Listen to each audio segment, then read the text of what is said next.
It is my honor to introduce to you today Dr. Burcu Ayşen Ürgen from Bilkent University, a remarkably dedicated and innovative researcher who has been pushing the boundaries of knowledge in a range of intriguing areas in psychology.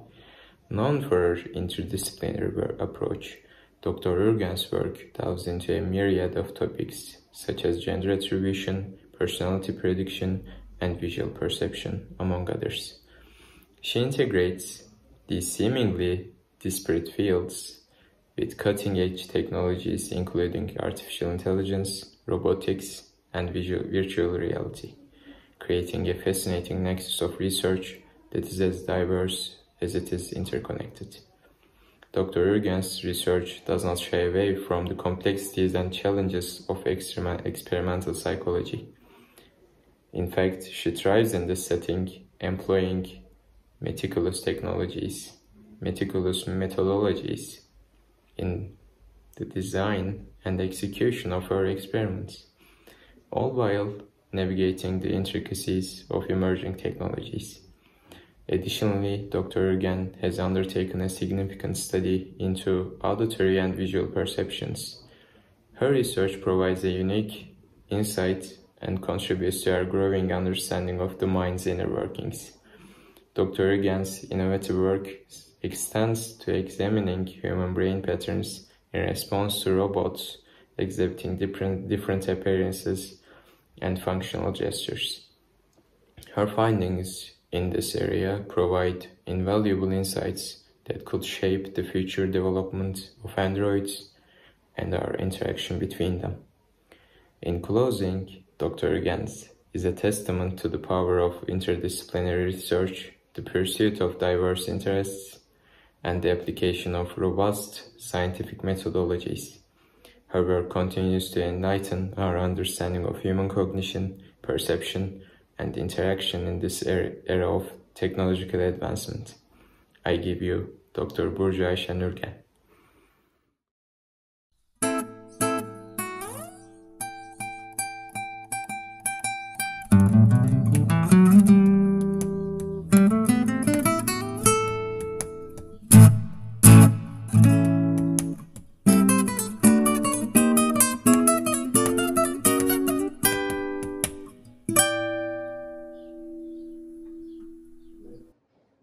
You started your bachelor's in computer engineering in Bilkent, then you got your MS in cognitive science. How was the process of deciding for you while switching those majors? Like you started in computer engineering and you got cognitive science. How did that happen? Yeah, thanks for inviting me. So it was kind of a natural one for me, mentally speaking, because since my high school years, I've been thinking about, studying medicine, and if I study medicine, I was thinking I would study neurology or psychiatry. So I always had an interest in human cognition and human brain. But I also loved mathematics when I was in high school. So, and I had to make a decision whether engineering or medicine. And then I chose engineering because I was interested in mathematics, and computers were just new around those times. I just had my first computer when I was in high school, so I was very interested in understanding computers and mathematics, etc. But then when I got into computer science, I realized that I really miss biology. I really although I loved math, I always felt like biology is missing. So I took some courses from molecular biology, but none of them satisfied my interest, because they were molecular biology, great, but I think my whole focus was on the brain. So I was basically expecting to see something about the brain, and I couldn't find that. And then I basically started working in the library. Working meaning like really studying in the library. I was basically looking for all these neuroscience books.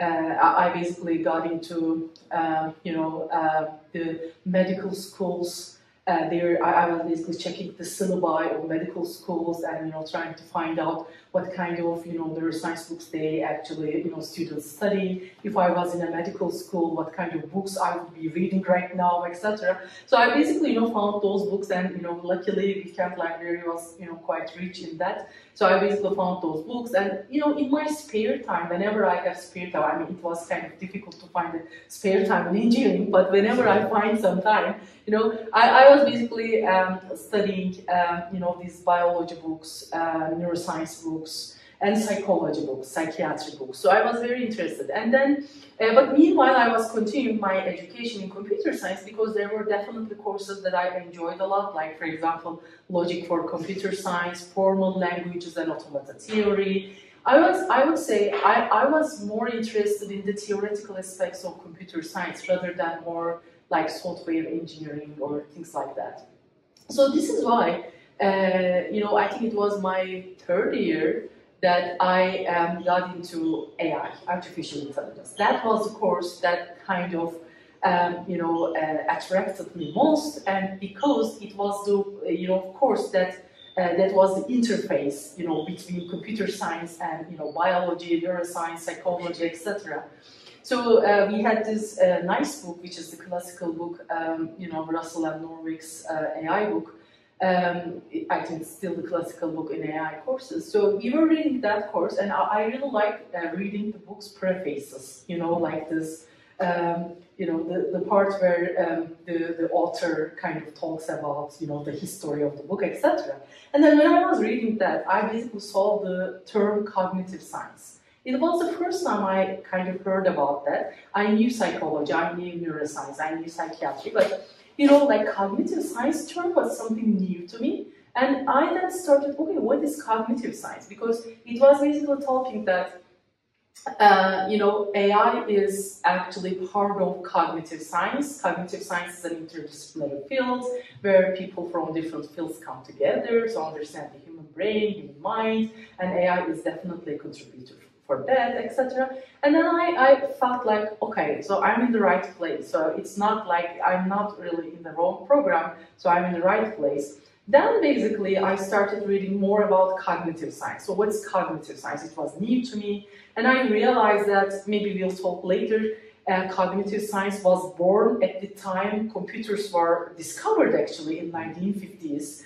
And then because people who actually discovered the computers and people who are working on the word computation, they are actually also participating in cognitive sciences. They are kind of, contributing to the, the growing of cognitive science. This is why I felt like, okay, I'm really in the right community. But then, of course, while I was learning that, while I was studying the AI course, I felt like, we were learning, for example, neural networks.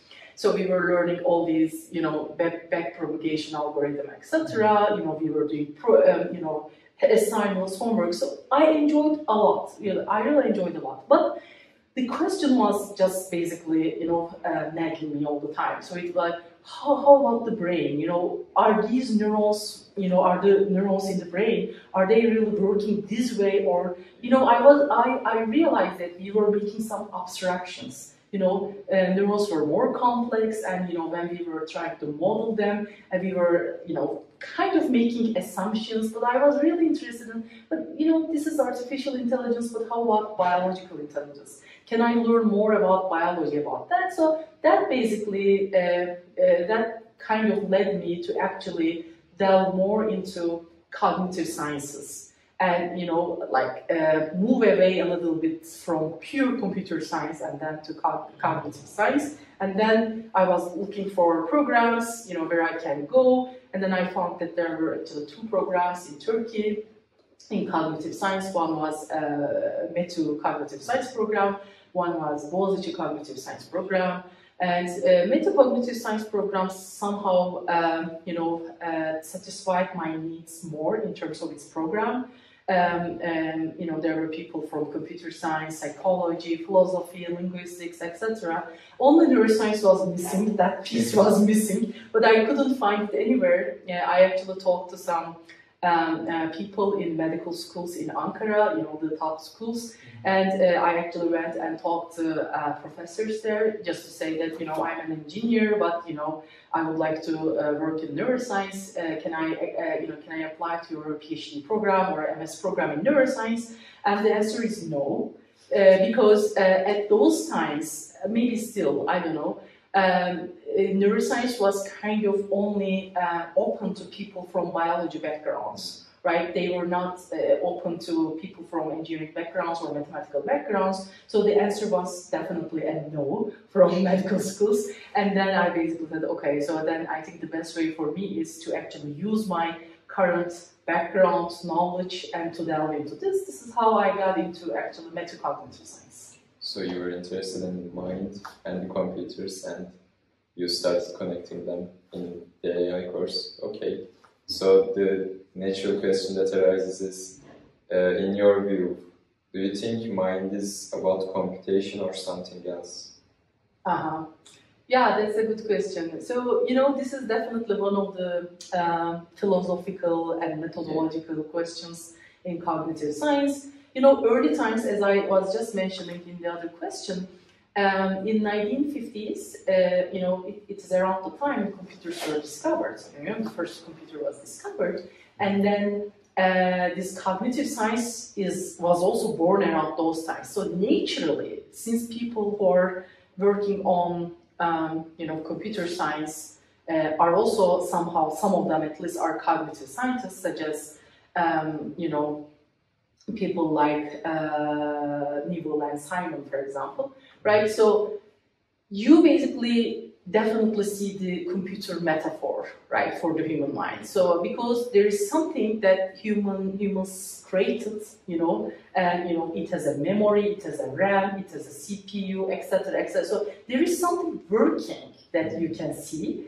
and this is how, you know, it's very appealing to say that, oh, you know, I think I'm also doing this, because you created something and you probably created that thinking that you're also doing these kinds of things. This is why it was so natural to think that mind or cognition or brain is like a computation and like a computer. So the computer metaphor was quite popular for a certain period of time in cognitive science.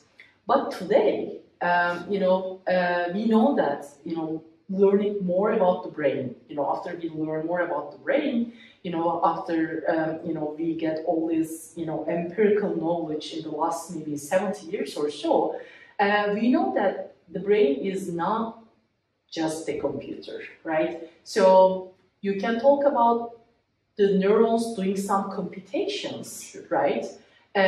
So you can basically frame your questions in terms of neurons doing some kind of computation, but that kind of computation does not necessarily mean that it works like a computer. Okay, so this is and the whole aim of, for example, computational neuroscience today is actually to try to find out, you know, how a certain set of neurons at this small scale, but at a larger scale, the set of all the neurons in the brain, you know, at a larger scale, what kind of information processing they do, you know, what kind of, you know, connections they have, and when they interact with each other, what kind of information they are exchanging. These are kind of questions that, you know, we ask in the framework of computational neuroscience. So definitely computation didn't go anywhere, so computation is still there, but the simple idea that the brain is a computer in the very literal sense, I think is very simple way of seeing things. So in AI research, people are trying to get inspired from brain a lot, and you, since you know a lot about that, also you have your papers in machine learning too. So how many aspects of the neurons do you think AI currently captures? Is there anything missing that you know? What can be inspired more from the brain? Yeah. So yeah, that's a great question. So I can only talk maybe within the framework of what I do, for example, in vision. So I study visual perception. So I can talk more about vision because I'm not very familiar with the other types of, I don't know, processes, for example, in maybe somatosensory cortex or in auditory cortex. There are definitely, some similarities. Anyways, so if we talk about, for example, primary visual cortex, which is V1, the region where the retinal input from our eyes, first pass through LGM, which is a subcortical region, but then it's the V1 is the first cortical region that actually receives, input, visual input. So if you look at that V1, for example, models in the literature, you see that V1 models consist of, this will be a little bit jargon, but for example, they consist of some Gabor filters. They are basically some, they are doing some operations where, for example, whenever you see a scene, whenever you see an object, actually V1 is not capturing that object, immediately. What V1 does is, V1 actually finds out the edges in that object. So this is why we say that it does some kind of a Gabor filtering. So once it finds those edges, for example, it basically sends this edge information to a higher level, for example, V2, and in V2, these edges are somehow combined together for a more complex shape, and then it basically goes to higher level regions until, for example, inferotemporal cortex, where we know that object recognition is, somehow, like we basically at least recognize complex objects and it's associated with IT.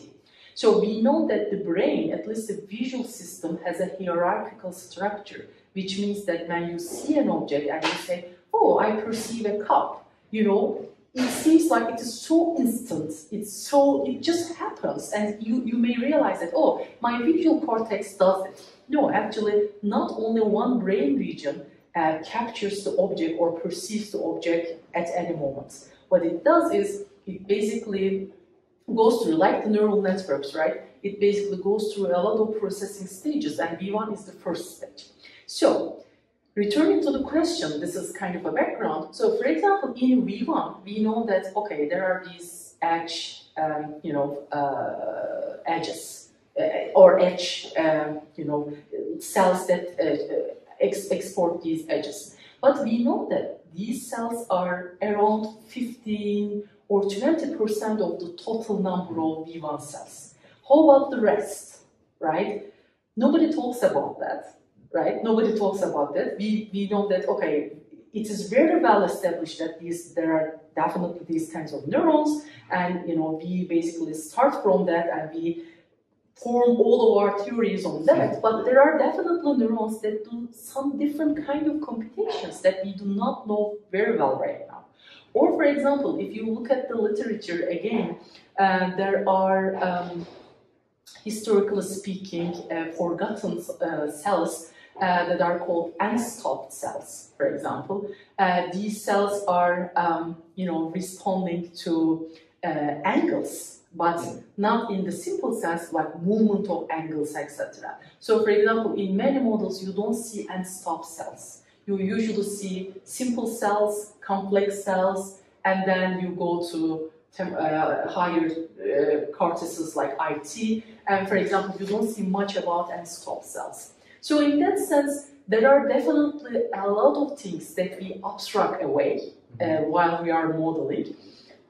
But I think it depends on the question of interest. Sometimes, maybe what an unstopped cell does maybe is not very relevant to what you are interested, and you simplify it. But in the long term, in the long run, if one day you would like to really simulate the whole brain, considering all possible neurons, all types of neurons, etc., I think we have to, we have to integrate a lot of other, components into our models. Right now, we know that, if a vision model, for example, does an object recognition task, or an action recognition task with the given architecture, we say, oh, okay, great, maybe the brain is doing it that way. But we always know that in computational neuroscience, for a given data, there are indefinite number of models that can explain that data. And which model is the best one? How do you choose that model, etc. You need to have some biological constraints for that. Anyway, so the short answer is that there are definitely things that we abstract away, we kind of ignore while we are doing modeling.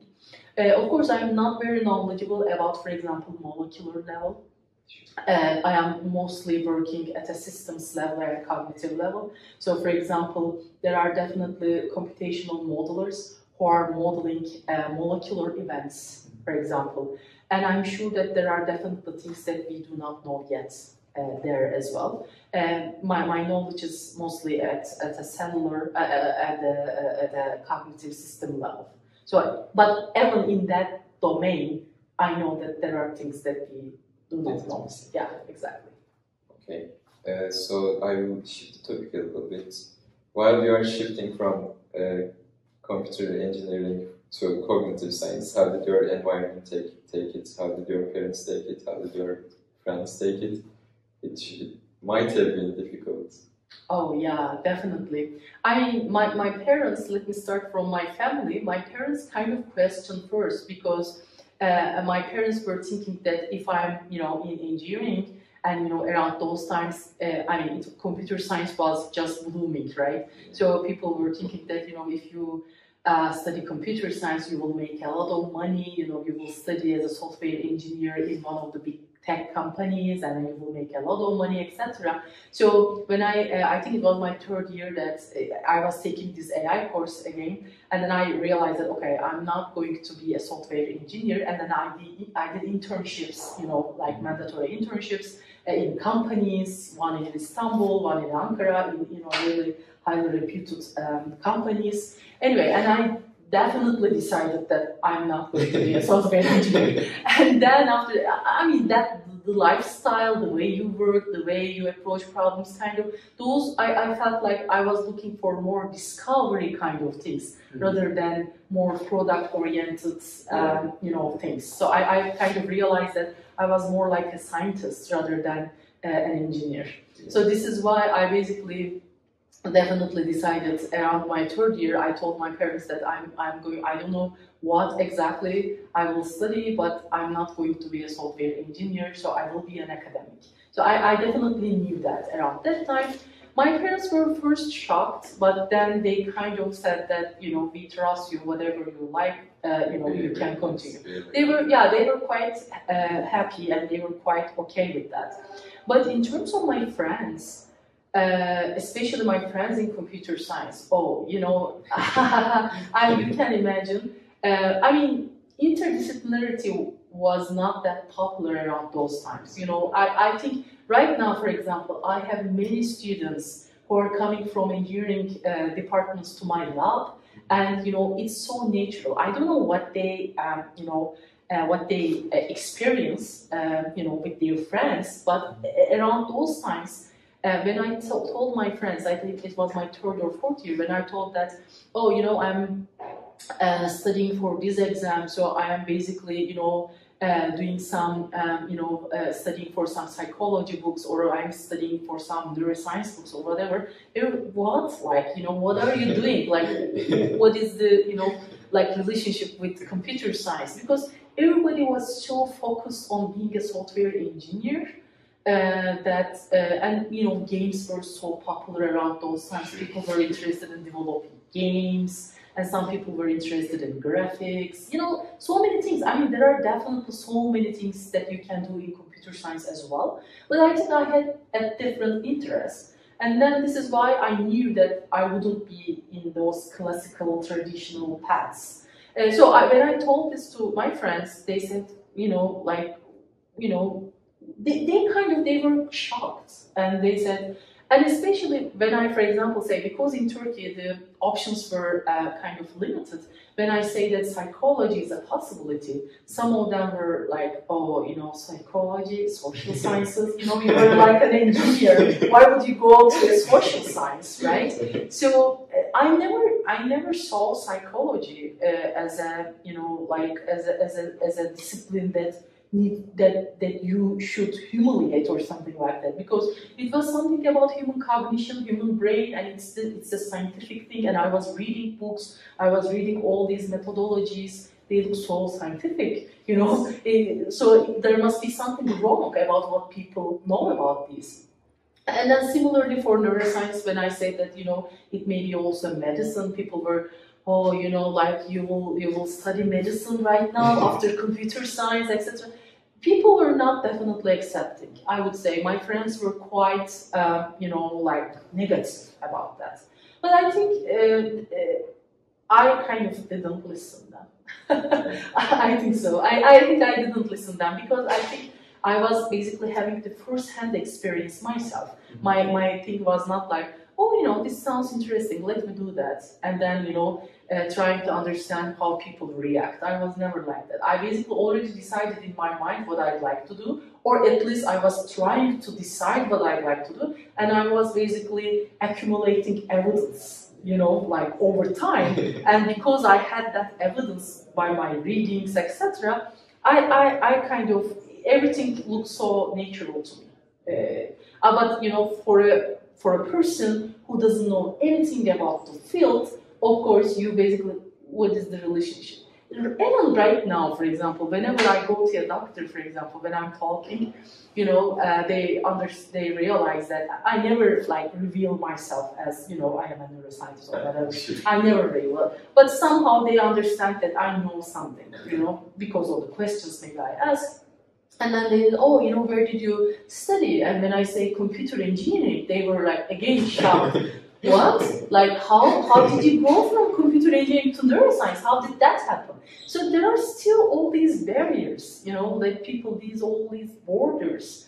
And I mean, it was difficult, you know, to change paths. So whenever, for example, I, you know, move away from computer science to psychology or to neuroscience, definitely the conventions are different, the way you study is different, so many things are different. But if you know what you'd like to do, then those things are just simple things that you need to overcome, right?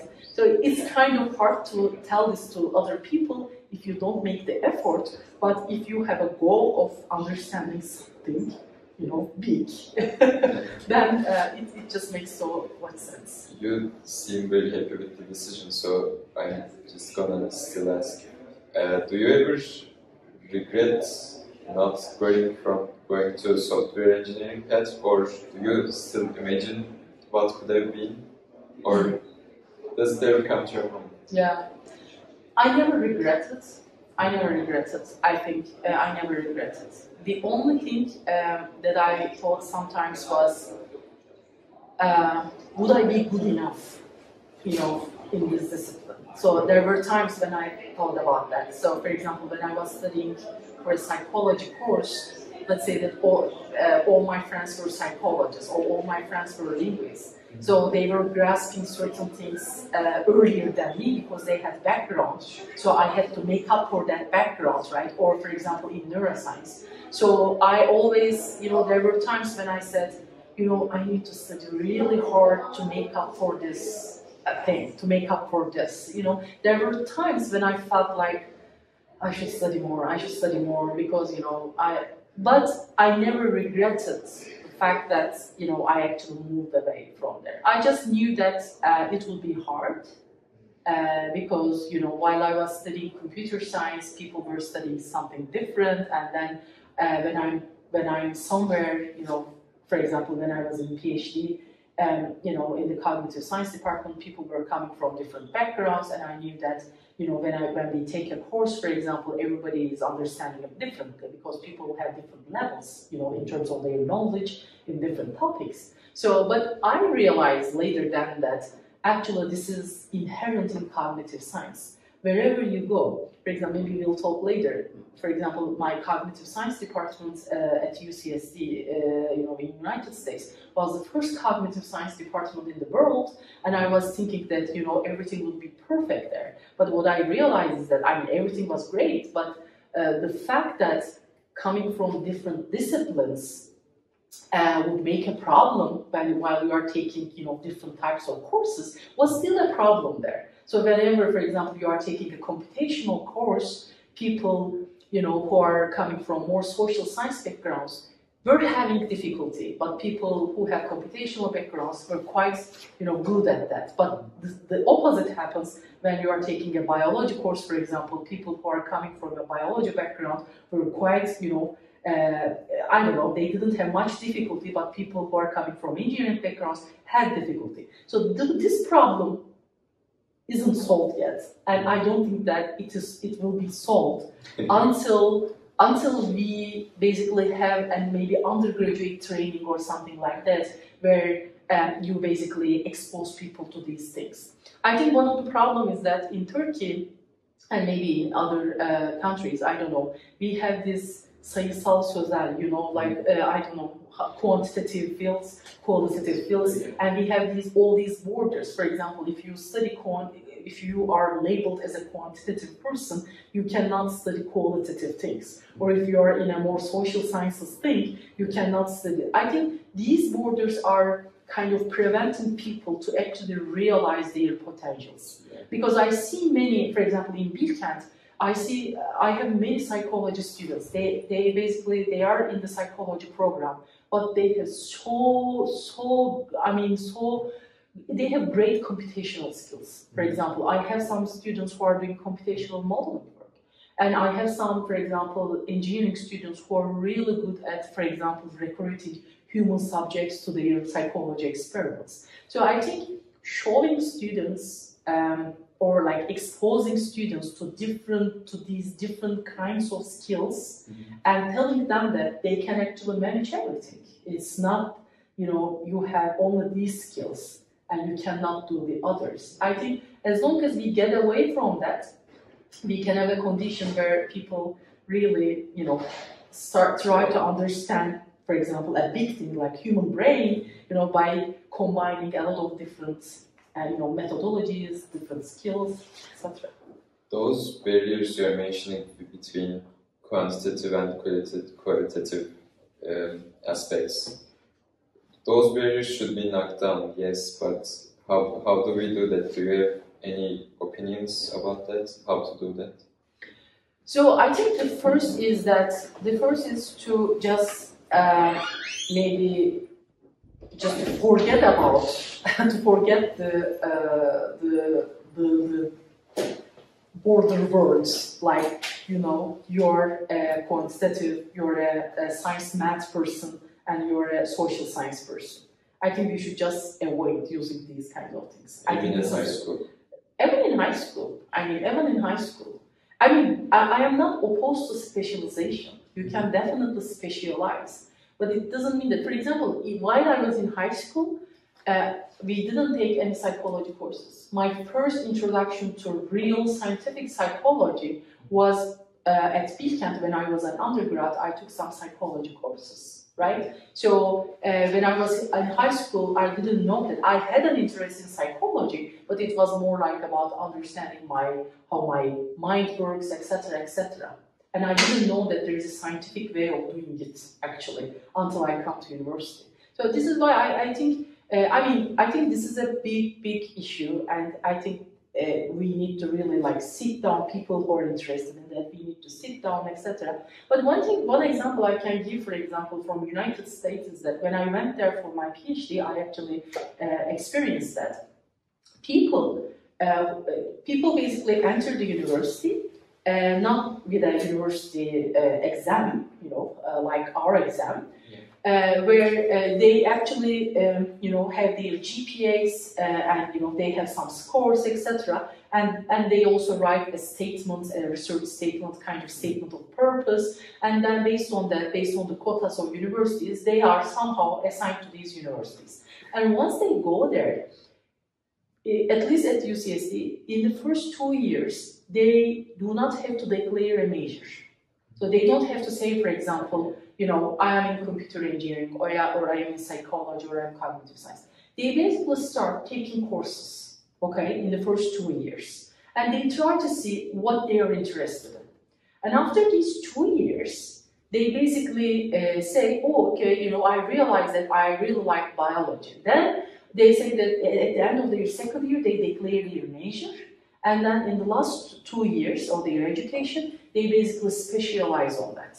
So this is, for example, one way of it. Or, for example, specifically for cognitive science, let me say that.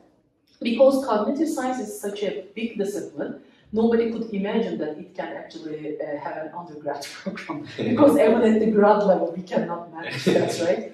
Well, the way it works at UCSD was that, so students enter the program, and then it's cognitive science. People know that it's an interdisciplinary program. For example, there is a COX-1 course where students are exposed to the research of all the faculty members in the department.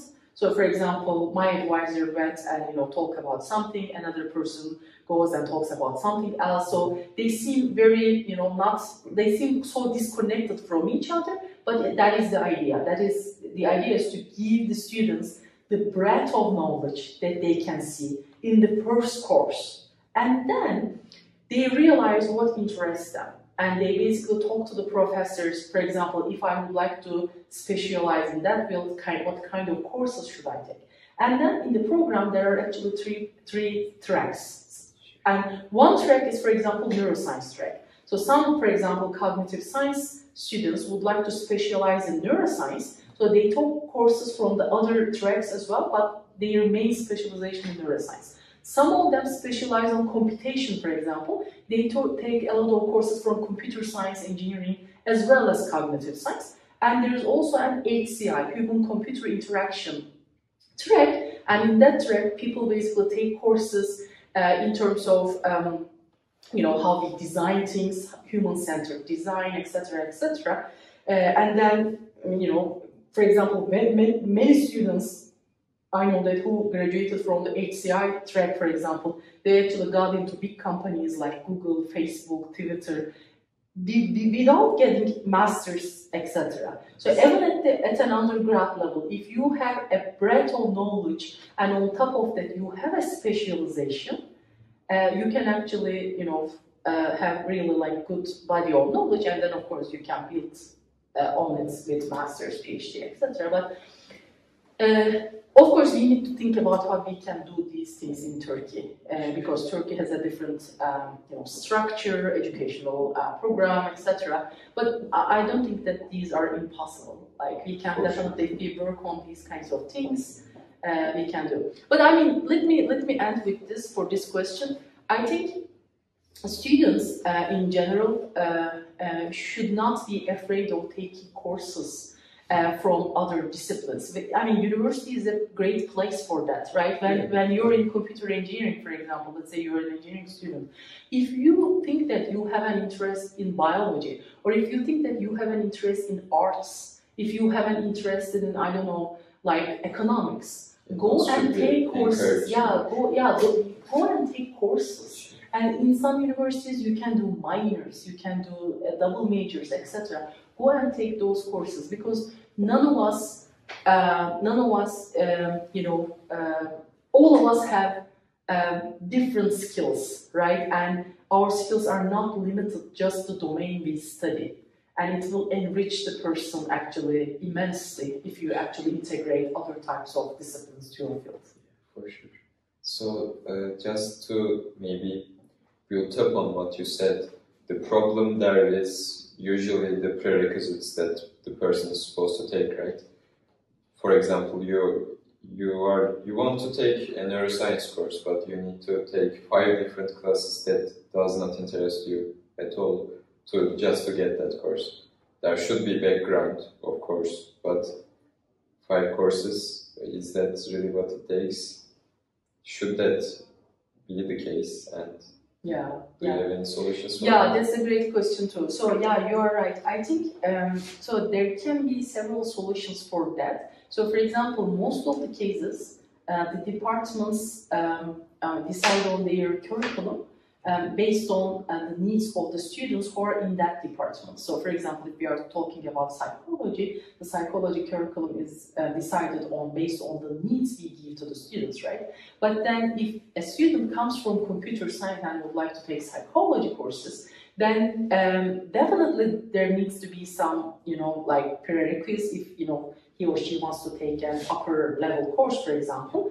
But I think the departments can decide on this. So for example, the departments can say that I have some courses that are open only for the majors of our department, but there are, for example, some courses that are open maybe to outsiders. So for example, in our department, there are definitely courses like that. For example, there is 101. Actually, everybody can take 101.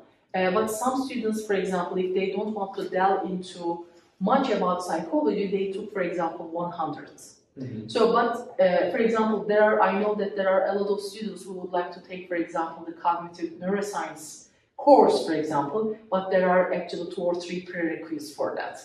So maybe what could be done is that maybe there will be a cognitive neuroscience course that is open only for the outsiders, yeah, exactly, outsiders, which may be covering some background as well. And this is, for example, when I was a student at Bilkent, for example, we were taking, for example, mathematics courses. I think Math 250 or something like that. I remember it, if I remember it correctly. So, for example, it was probability and statistics for engineers, for example, yeah. Right? But probability and statistics for mathematics is different than that. So, that kind of courses, I think, could be opened across the departments. But I think in order to do that, we need to know the needs. Right? How many students? So, for example, if I open in cognitive neuroscience in a psychology department a cognitive neuroscience course for outsiders, how many people would take it? I need to know. I have no idea. Exactly. This is why it's kind of tricky, right? So you need to do some surveys before you actually commit to that kind of thing and see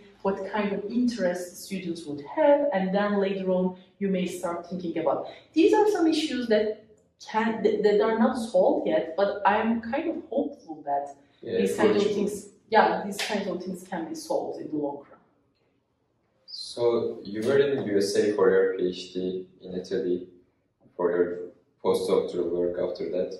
How was the culture shock and studying abroad for a considerable amount of time? Yeah, it's challenging. It's challenging.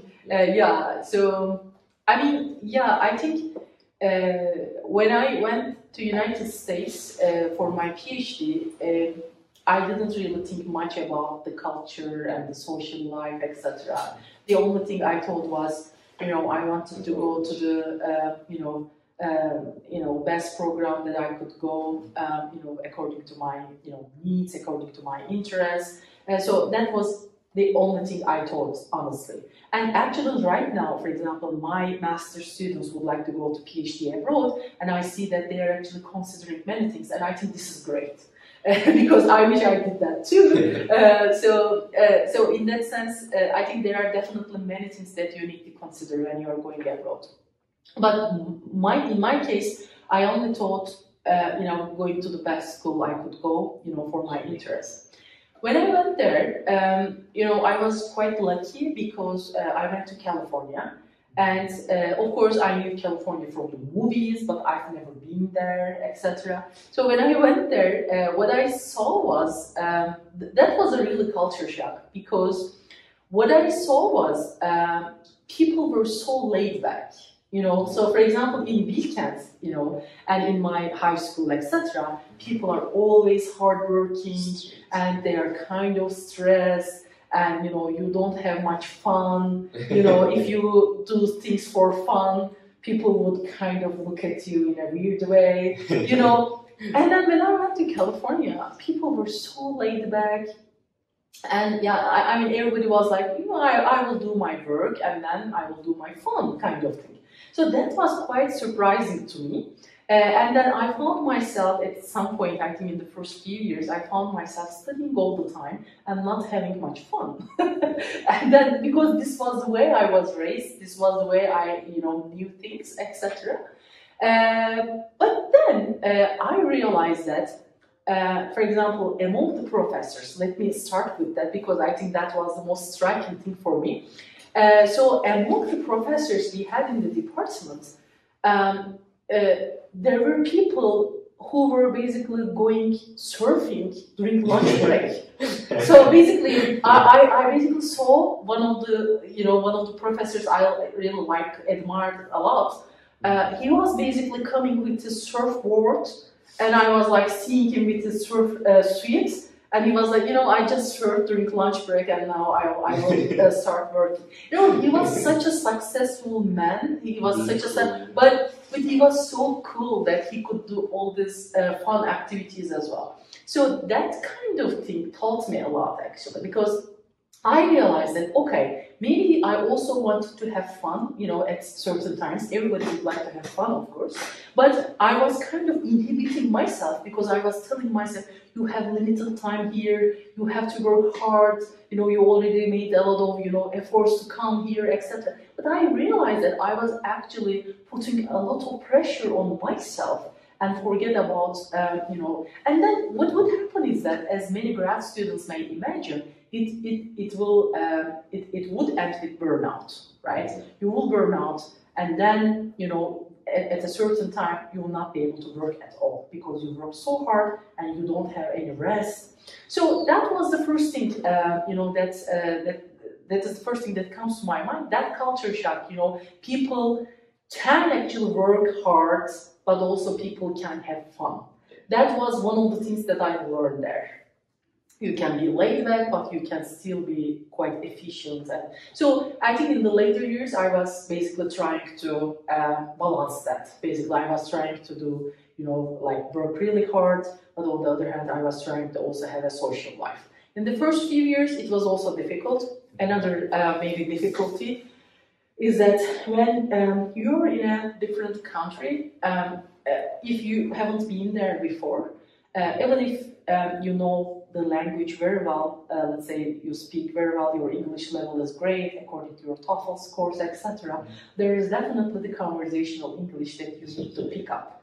So there are all these, like jokes, all these, acronyms, all these abbreviations, etc. that you don't know. And people are talking, and you are in the conversation, but they say something and you don't understand because they use an acronym. I mean, we do that in Turkish too, right? We are never aware that we have that thing, because if you live only with people who speak your own language, you never realize that. So when I go there, I realized that there were so many things that I didn't know, and there were times when I was like, oh my God, I need to, what should I do, to improve my English? I didn't think that this would be that way, but now I have to. So I started watching TV shows, just to get the language, etc. But, over time, you actually pick up everything. So it is just what we call in psychology, cognitive science, statistical regularity, right? you basically, once you're exposed to the, language, once you're exposed to the environment, and once you have friends, you speak, you do that very well, you actually, pick up that very well. But it takes time. It doesn't happen, like at least the first year, you have to struggle a little bit. So you returned to Turkey after that, I believe. How did you decide to return, and what's the story there? Okay, so after my PhD, as you said, I went to Italy to do my postdoc. Italy was also another adventure for me, because in Italy, there is, for example, in the United States, I didn't have the problem of English, in terms of understanding, etc. In Italy, I had the language problem, because Italians do not speak English that frequently, I can speak English only within my academic circle, but I cannot speak it, for example, when I go to groceries or when I go somewhere else to get a coffee, etc. So I had to kind of struggle. Anyway, so but those kinds of things taught me several things. So when I was in States, I didn't know what I wanted to do in terms of my long-term plans. So I had my options open. So I had the idea that I may go back to Turkey in a good research university. I had that idea all the time in my mind. When I left Bilkent, I had that idea. Maybe I will come back to Bilkent at some point in my life. So, but when I was there, of course, you see the other possibilities as well. And then I basically was thinking, okay, let me, think about all these possibilities. So at some point, I thought about doing a postdoc work in United States. But then I realized that if I do a postdoc work in United States, I may never get to know how science is done, how scientific world is in Europe. I know Turkey, I know United States, but I didn't know anything about Europe much. And then I decided, okay, let me do my postdoctoral work in Europe so that I can see, how European science works as well. And one of the recommendations that I had from my professors was that wherever you go, you need to have a network of scientists, because we know that science is not just sole discipline, sole activity. You actually work with a number of people, and it's better if you have collaborators around the world. So I already know some people in the United States, so I actually wanted to widen my network in Europe. So this is why I wanted to do my postdoctoral work in Europe. I came to Italy. And it was kind of good because I really made a lot of networking in Europe. And when I was in Italy, what I realized is that at one day, let me say that, it was towards my second year of postdoc, and I felt like I have to make a decision now, where I would like to land in, right? And where I would like to establish my lab and do my science, train my own students, etc. So I remember that I, opened a page where I had the whole world map, and then I basically found a very nice website where it was talking about the educational system, higher educational system of the countries that I may want to go and live in.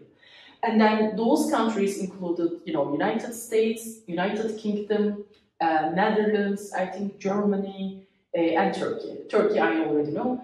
And the reason I chose these countries were the fact that in Italy I had so much difficult time with the language. So I basically didn't want the language to be a barrier for me. And I didn't have the patience to work another language, so this is why I basically wanted to go to a country where I can use my English, fluently, and use my English properly, and everything is, bureaucratically also easy. For example, Italy is not a bureaucratically easy country.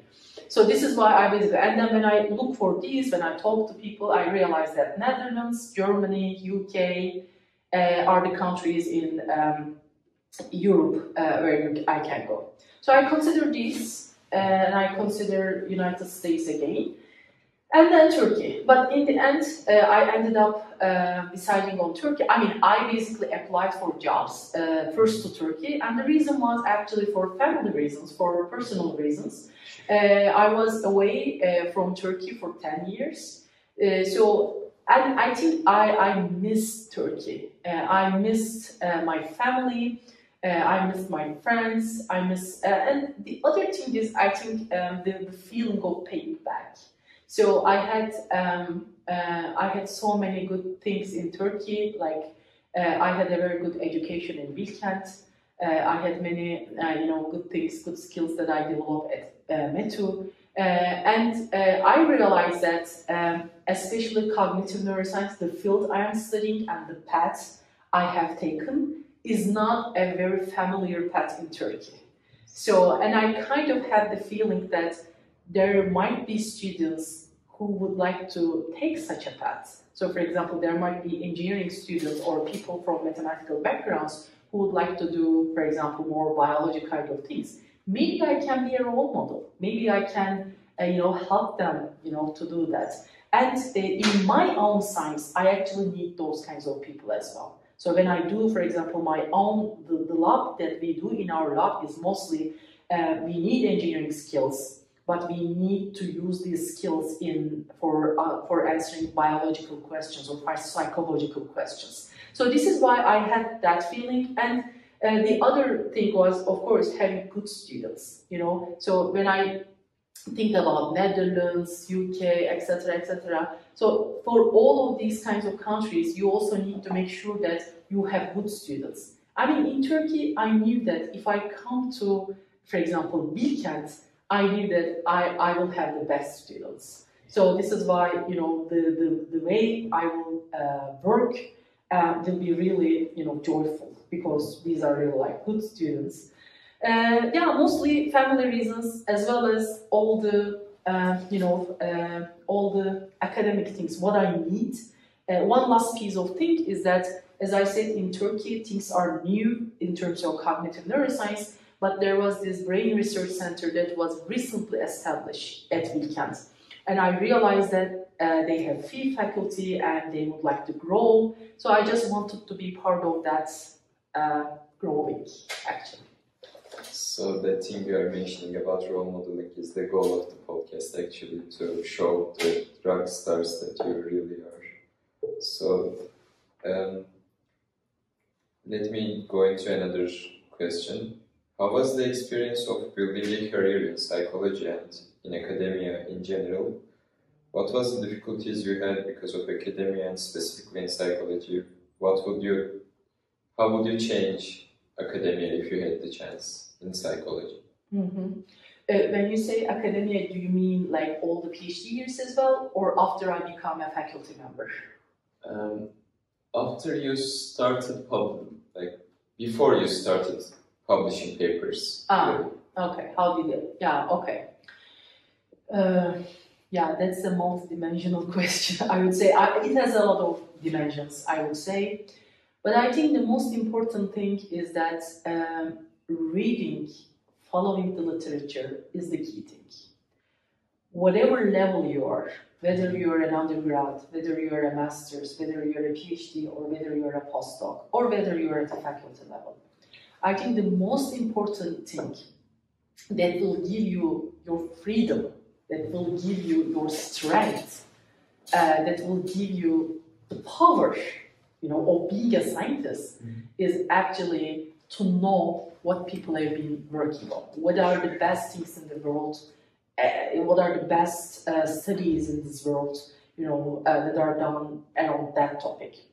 That being said, having a breadth of knowledge is great, but unless you specialize on something, people will not respect you that much. For example, if you are someone who has a paper on this and on that, so if you have a very, very, wide range of things that you work on, I work on a very wide range of things, but I have a comprehensive story that I can bring together. So for example, if you were just opportunistic, and if you just work on one thing and then another thing, right? So just for the sake of publishing, etc., that doesn't make much sense.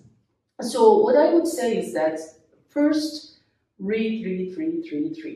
And that will complement that is go to seminars, right?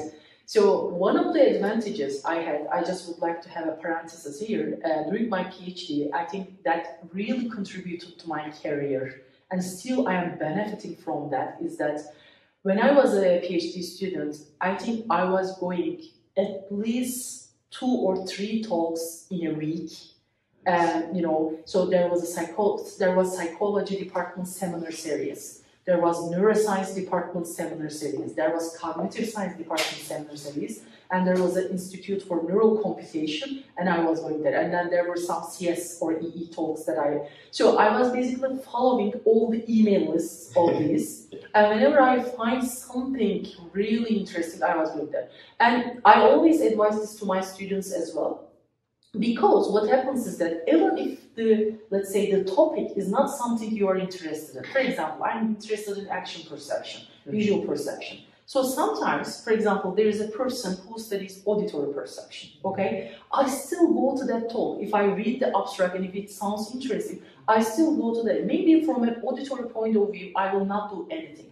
But the methodology they use, maybe the kind of questions, the way they ask questions, or sometimes just for the sake of the fact that this person is the best in the field, and I don't know anything about auditory neuroscience, and I would like to go and listen from first hand. You know, I think that is the important thing.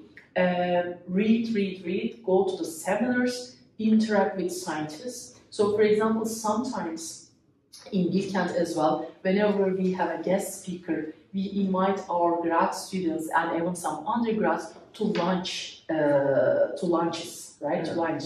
And then, for example, take that opportunity, right? Go to the lunch with the speaker, interact with them, tell about yourself. So be kind of, you know, proactive, right? So I was kind of, when I was an undergrad, I was a quite introvert person, still in master's, even in PhD. But over time, I realized that you kind of need to push your comfort zones to actually start these interacting, because science is no longer done in, you know, like dark laboratories, ground floors, etc. Right? We have to interact, we have to learn, and there is internet, etc. So this is why we have to be really proactive. But while you are being proactive, make sure that, you know, you read, you interact, you follow. I mean, there is definitely, for example, social media, Twitter,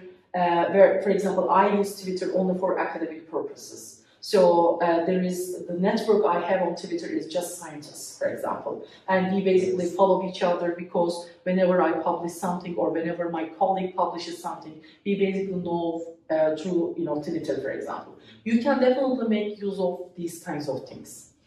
Maybe one other thing that is important in academic world, especially for people who would like to build their career, is that presentation. Presenting your work is very important.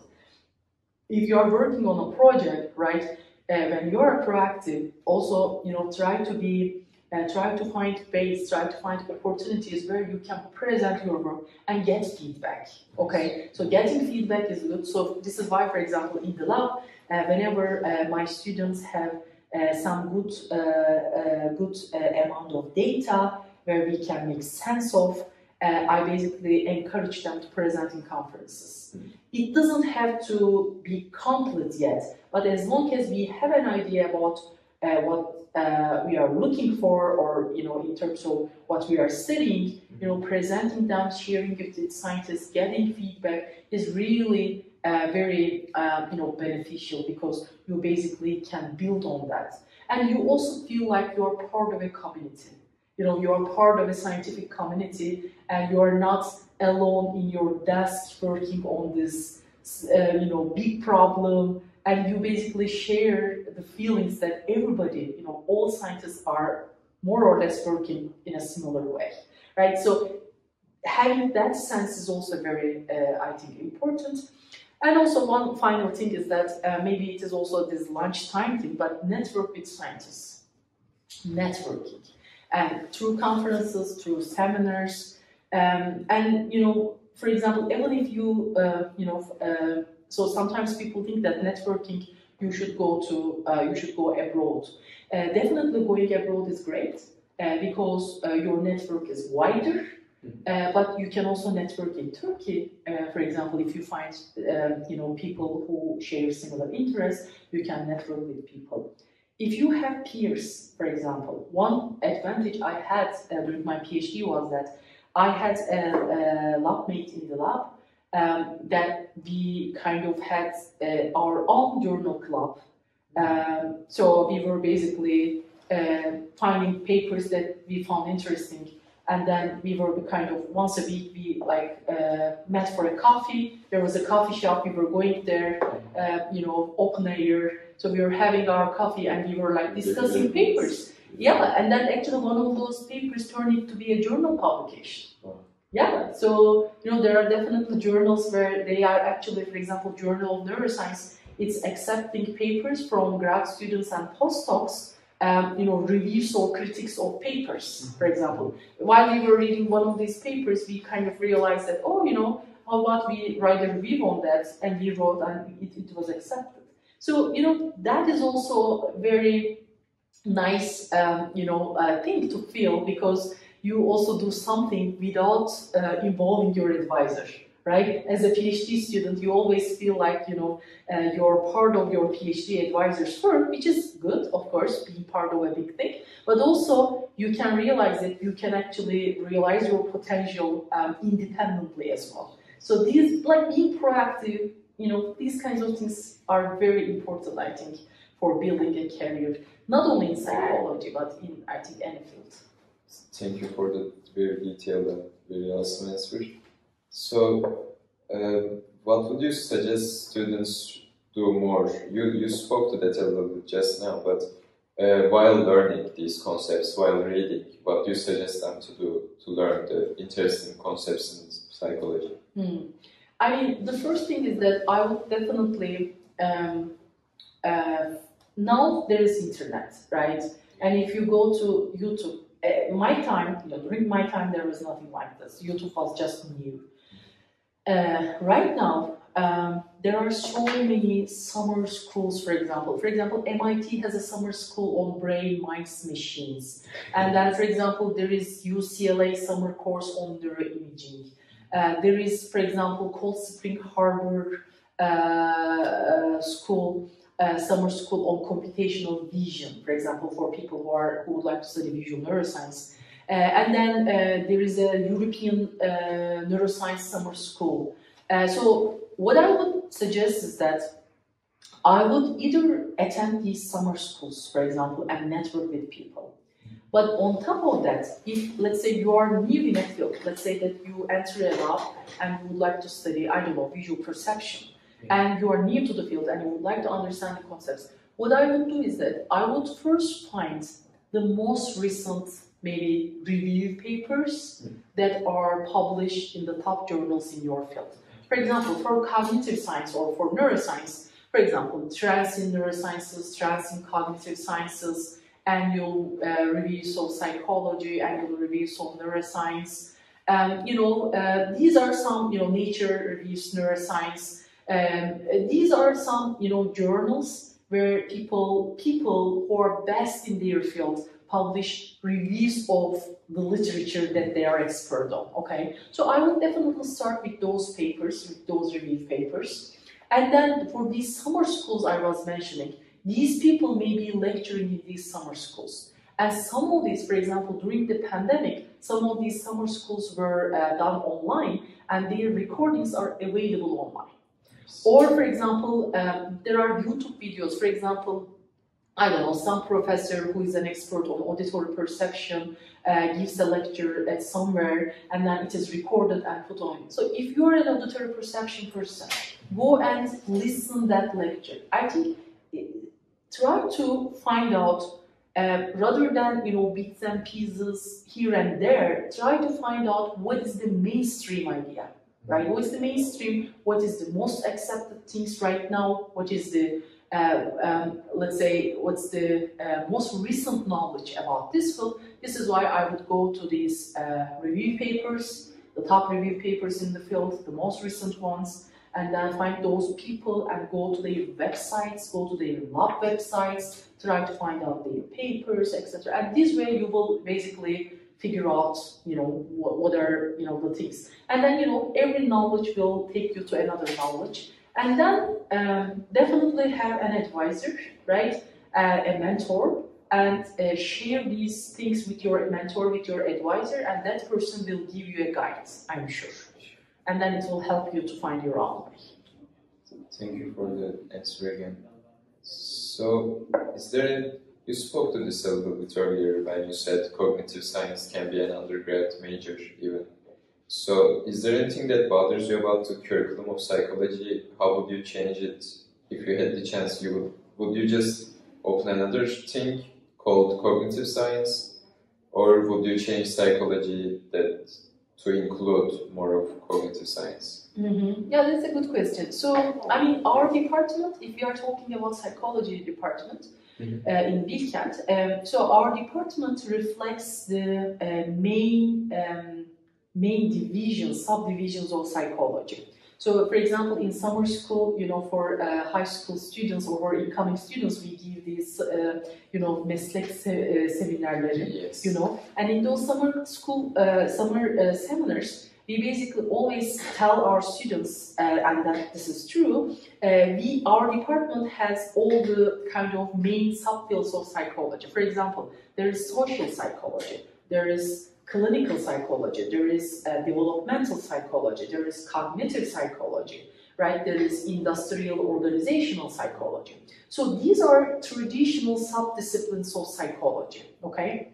So if you think about cognitive science kind of overlaps mostly with cognitive psychology and neuroscience among these disciplines. So in that sense, our psychology department has other subdivisions of psychology, like developmental psychology, industrial, organizational, social, etc. So this is why I wouldn't change that. I think it is enriching our department much more, and there are definitely students who would like to, for example, study developmental psychology, people who would like to study, I don't know, social psychology. So I think we should be open to that.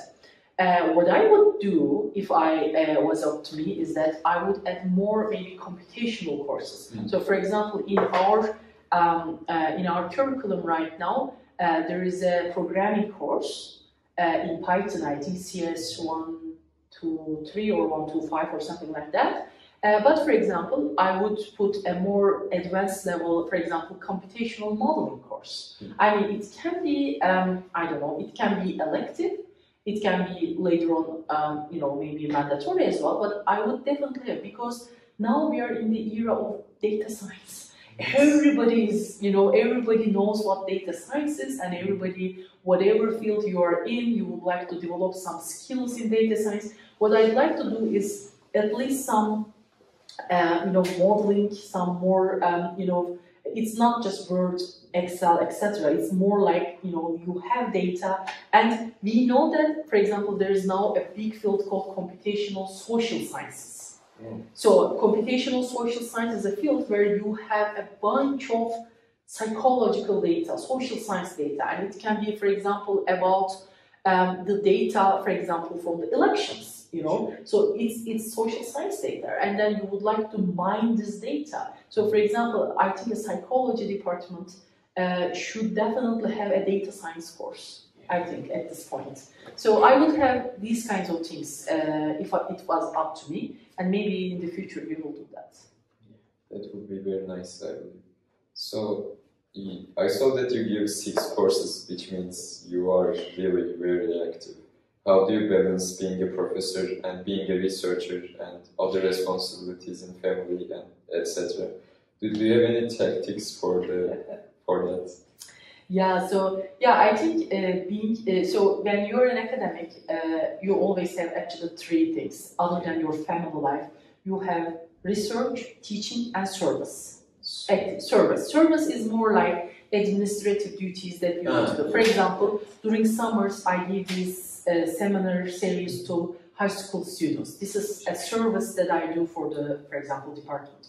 Or, for example, at some point I was an Erasmus coordinator, for example. Yeah. This is not research, this is not teaching, this is service. Okay. So there is definitely the service part. There is the research part and there is the teaching part. So I basically see it's challenging at those times because I identify myself more like a researcher rather than a teacher. But that being said, when you're a researcher, I always tell this to my students as well, if you can teach something well, right, it means that you understand it very well, right? So this is why teaching is really a great way of seeing whether I understand something perfectly or not. And the other thing is that whenever I'm teaching, for example, when I'm preparing for my courses, I realize that I am actually coming up with new ideas for my research. So because what's happening is that, so for example, you teach the course, there are definitely some textbooks, but sometimes the textbooks are kind of outdated.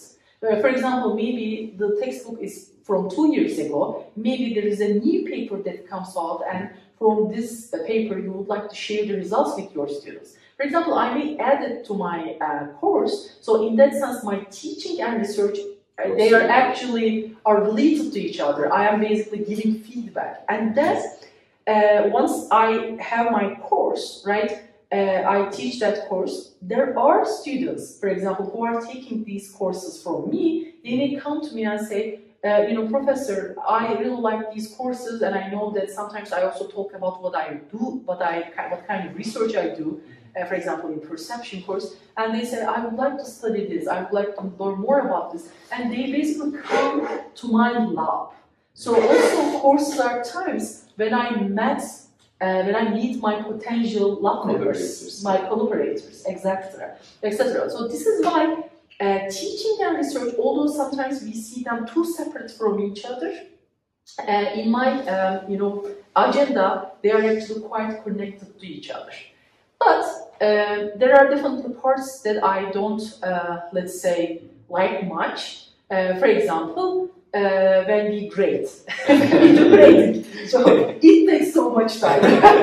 But of course, we should give the you know, rights to the students. You know, they have to be assessed, but it takes so much time. And then sometimes I basically have the feeling that when I cannot be fast in grading, my students are waiting for me, and that is stressing me. Because sometimes our students think that the only thing we do is teaching. And they sometimes, for example, one of my summer interns told me that he took a course from me, and he said, then he did an internship in my lab, and he said that, Professor, I didn't know that you were so busy outside of your teaching. I thought that you were only teaching for us. And I went, oh yeah, so this is my life outside of the class, etc. So he basically saw how busy I was, you know, in the brain center after my class hours. And he basically, I would never tell you to be really fast in grading, because I can see how, you know, that is the thing that is challenging for me. Other than that, I love teaching. I love interacting with students. I love seeing how they are amazed by the human mind, human brain, especially for my topic, etc. And then I love how you know, they can come to my lab or go to other labs in our department, you know, seeing that, you know, things are quite, they would like to learn more about these kinds of things. I think these are quite, you know, motivating me, because otherwise, if I just do research, I think in that case, at some point it may be very boring, because you don't interact with the, you know, next generation. So that is also, you know, a rewarding thing, I think. For sure. So you talked about grading and how difficult it is, how boring and maybe too computational. So think of an AI that could do the grading for you. Would you use that, or would you be more conservative? Yeah, I would be a little bit more conservative, because I think AI is not at that stage. Level yet. Yeah, so the only thing I mean, if you want to rely on AI, and you know, you would design your questions based on that. So, for example, I would say, usually in psychology, our questions are open-ended questions, right? So, for example, I ask a question and it is open-ended, but I can tell students, for example, explain this in maybe 4 or 5 sentences. So the students explain, but everybody has a different way of explaining things. So some students explain it in 4 or 5 sentences, but some students take a page to explain that. So that becomes difficult. So this is why, if you don't constrain the answer space, it is so hard to use an AI. But if you constrain it, if, for example, you say that, well, I am looking for these keywords. You know, I'm expecting 4 or 5 sentences, and I'm expecting this kind of a sentence, or I'm expecting this kind of a knowledge. If you say that, probably ChatGPT and things like that will be able to capture that. Yes. But I think I will still be a little bit conservative there. I will still look myself. You have a right to do so. I would be the same probably. So you said you love teaching and interacting with students. So I believe there aren't some of the professors at least don't quite like that and are not maybe good at teaching as well as they research maybe. So what advice would you give to them while interacting with students, being like teaching for that? Yeah. I mean, it's not my business actually to tell anyone to give any advice because sure. I'm not sure even I am a good teacher. But so what I do is that I can understand how one can be a good researcher but not a good teacher. I can understand that because some people are more, lab-oriented. So they would like to just ask questions, answer, those questions, try to design experiments or, model things, etc. And they are not very, let's say, good at explaining things. Some people even see that as a waste of time, like going and teaching. I think I'm more thinking in a broader sense because, as I said, the students I meet in my classes are the ones who actually get to know me, and through that meeting, they will decide whether they would like to work with me in my lab, etc. So in that sense, teaching serves for my research. Yes, so but that is that part. So in that sense, if you're taking undergrads, or if, for example, you are going to take grad students, and these undergrads may be the future grad students, so you can look at from a very pragmatic perspective, and you can see that I can take students from there. So that is one thing. So you try to let at least two people approach you. Yeah, definitely.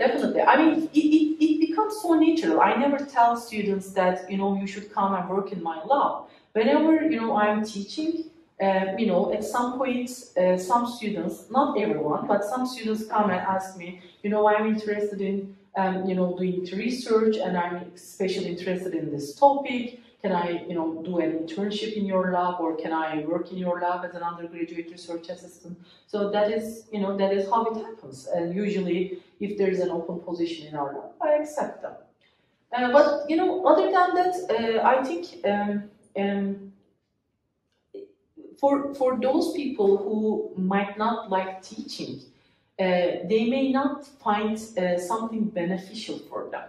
Maybe this is the thing. Maybe, for example, if you're not taking students, then what is the goal of teaching, right? If you think about it. But then the question is, well, if you're a scientist who is actually generating these new kinds of knowledge, then it needs to be provided to the next generation, and university is the place to do that. Where would I do that otherwise, right? So yeah, seeing that, I mean, sometimes I think the problem is that sometimes research can be very heavy. Our work in research can be very heavy. So we have, for example, grants, we have a lot of deadlines, etc. Sometimes going and teaching in that class may actually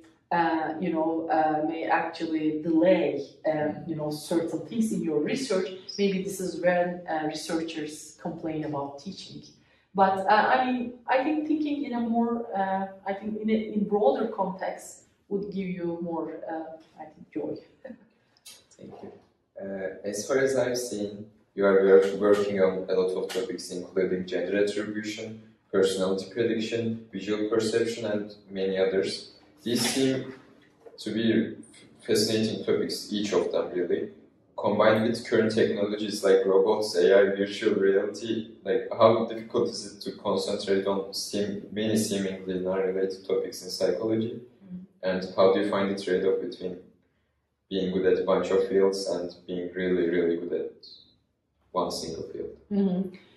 So all these things seem to be disconnected from each other, but they have a connection in my mind. So this is, I think, probably why.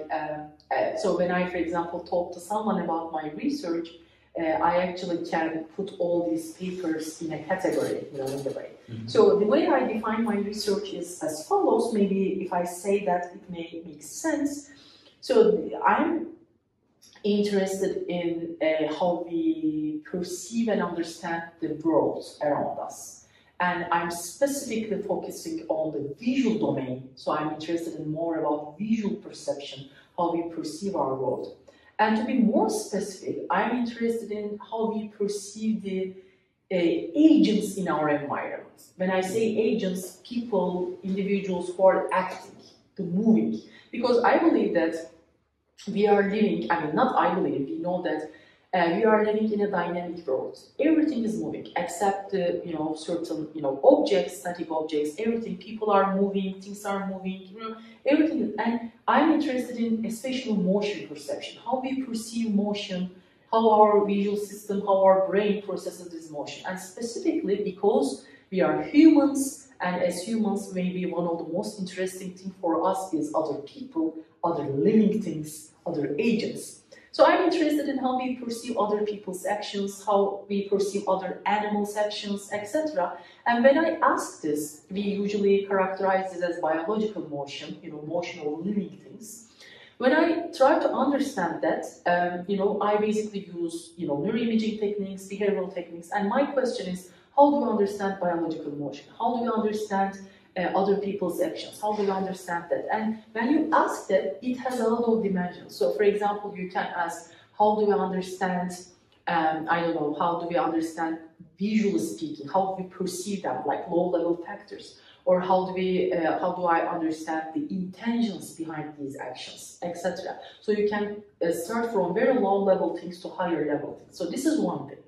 Then, when you're asking biological motion, you see that we are living in an era where the agents that we have in our environment are just no longer humans, right? Mm-hmm. We also have humanoid robots, we have social robots, we have all these agents that we are introduced by AI right now.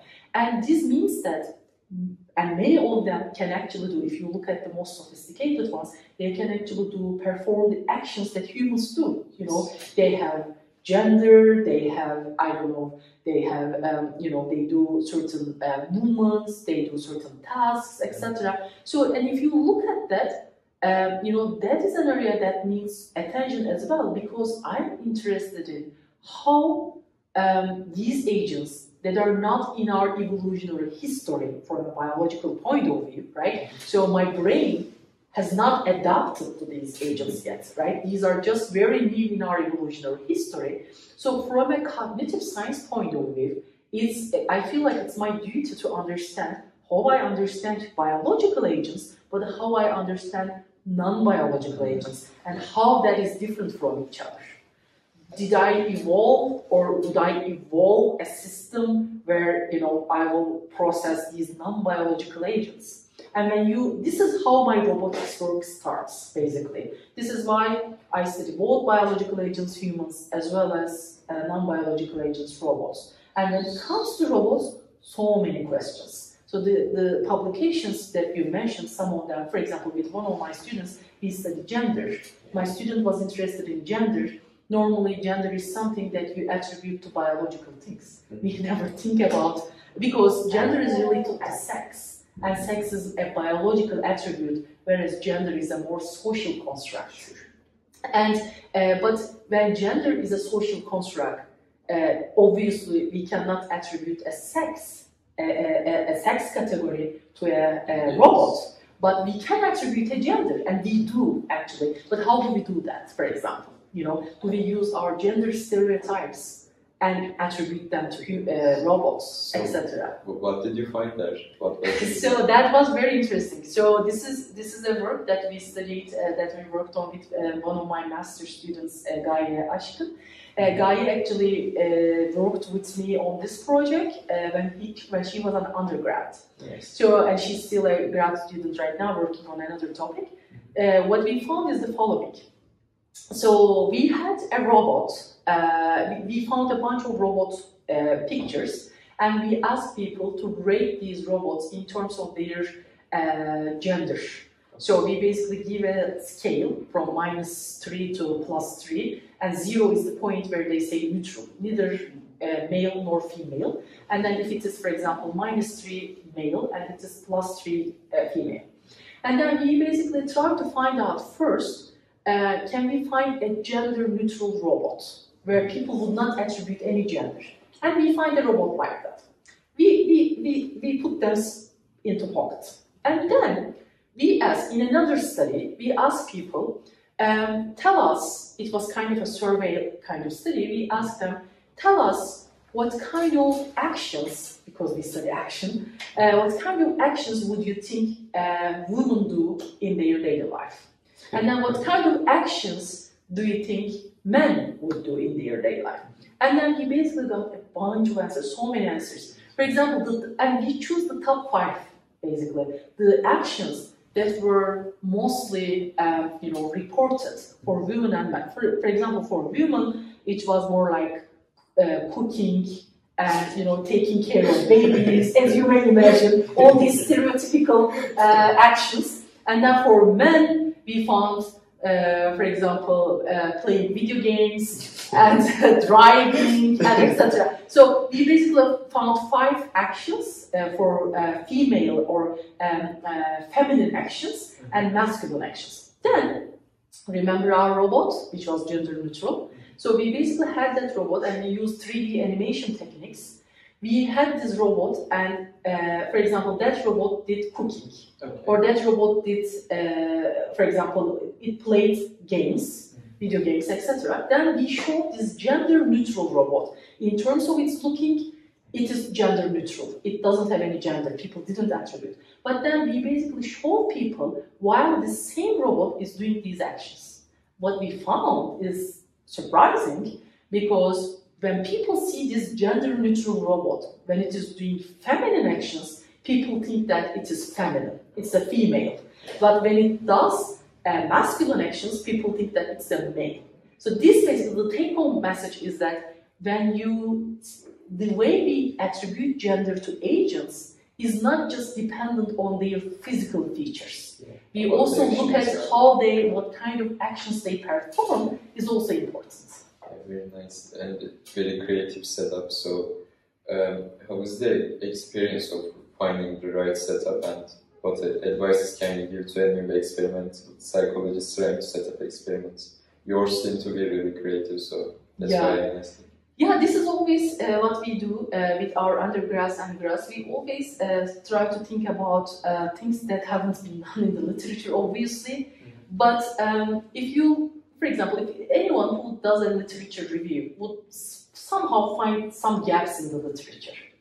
But it doesn't mean that you need to go and do that study. I think the key thing, because there are so many things we could do, but the question is, any work that would go into publication will take at least 2 or 3 years. So this is why when you're starting a project, you need to think ahead and you need to say, is this question worth spending 2 or 3 years? Right? You need to ask this question because, as I said, there are so many interesting things, but you need to pick the ones that are right for you. And when we are choosing that, we usually think about their significance. So, for example, there are, let's say, 3 things that are not done in the literature, and I need to pick one of them, and I will spend 2 or 3 years on them. When I'm choosing that, the thing I think about is, of course, the interest of the student, the interest of me, but also its significance. Significance meaning that what kind of impact it will have in the field. So, for example, for, let's say, this gender question, I would say, if actually it's such an important thing, then it doesn't make much sense just to focus on the visual features of the robot, for example. So this is, or for biological questions as well. So we are interested in, finding gaps in the literature and trying to ask questions whose answers will have a big impact in the field. And this is why we need to read the field very well. This is the topic that I mentioned earlier. You need to know the literature very well so that you can say, if I do this study or if I, find these kinds of things, this will be a big impact in the field, kind of thing. You will be able to do that, and for that, of course, you need experience. And for students, who are, who would like to do more impactful things, I think they should rely on they should talk to their advisors, because advisors are more experienced in the field, so they will know which kind of work would be more impactful, etc. So yeah. You have also studied auditory and visual perceptions, if I don't know incorrectly. Mm-hmm. Do you have any growing intuition to what the mind might be, whether or not it's physical, or where the colors are, where the perception is really? Mm-hmm. Mm-hmm. Yeah, so we have a project in which we study audiovisual perception, predictive processing. That was part of a big project on,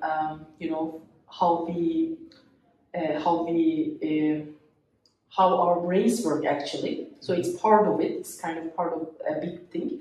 So my lab, for example, studies predictive processing. Predictive processing is a general theory right now, maybe one of the biggest theories in the neuroscience history. Which kind of tries to understand the whole brain. So it's not a theory just for visual perception, or just for auditory perception, or just for color perception. Rather, it's a more generic theory that is initially proposed by Carl Preston. It's basically talking about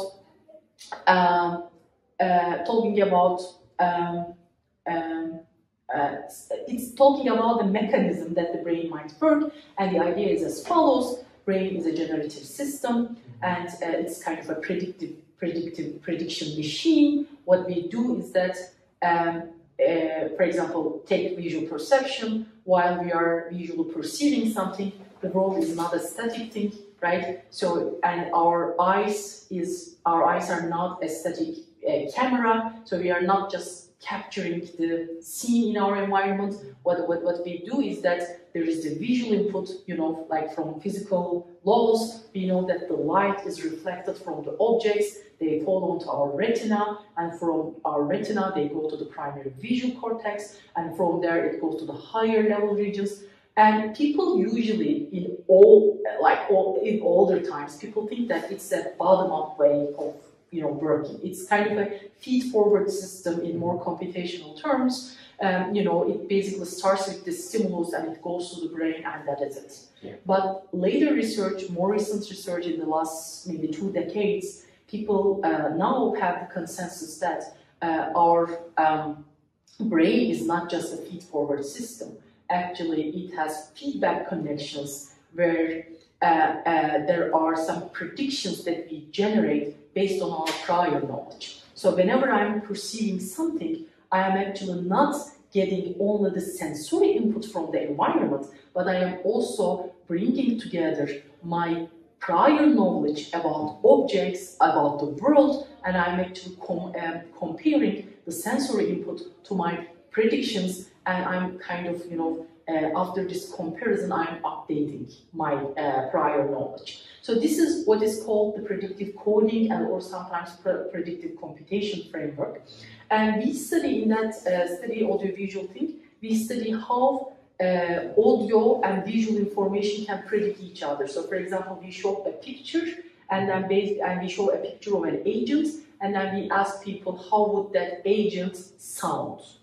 So it's kind of a prediction based on what you experience. So for example, if you see a human, you would predict based on your experience that this human would sound human. Whereas when you see a robot, it would sound probably mechanical based on your experience with robots. So it's kind of a big project in the lab. We also study this not only with robots, but also for humans as well. So it's a kind of generic, as I said, theory of brain function.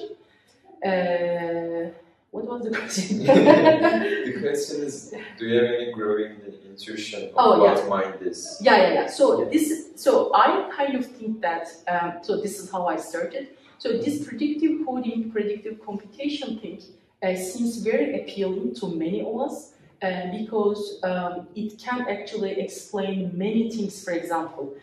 So one of the, for example, things about predictive coding is that when you see a stimulus that is ambiguous, for example, I always give this example for us, for our world.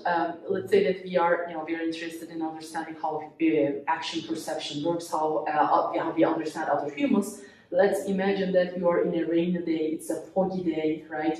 And then somebody is coming, you're outside, somebody is coming, and you cannot distinguish who that person is, okay?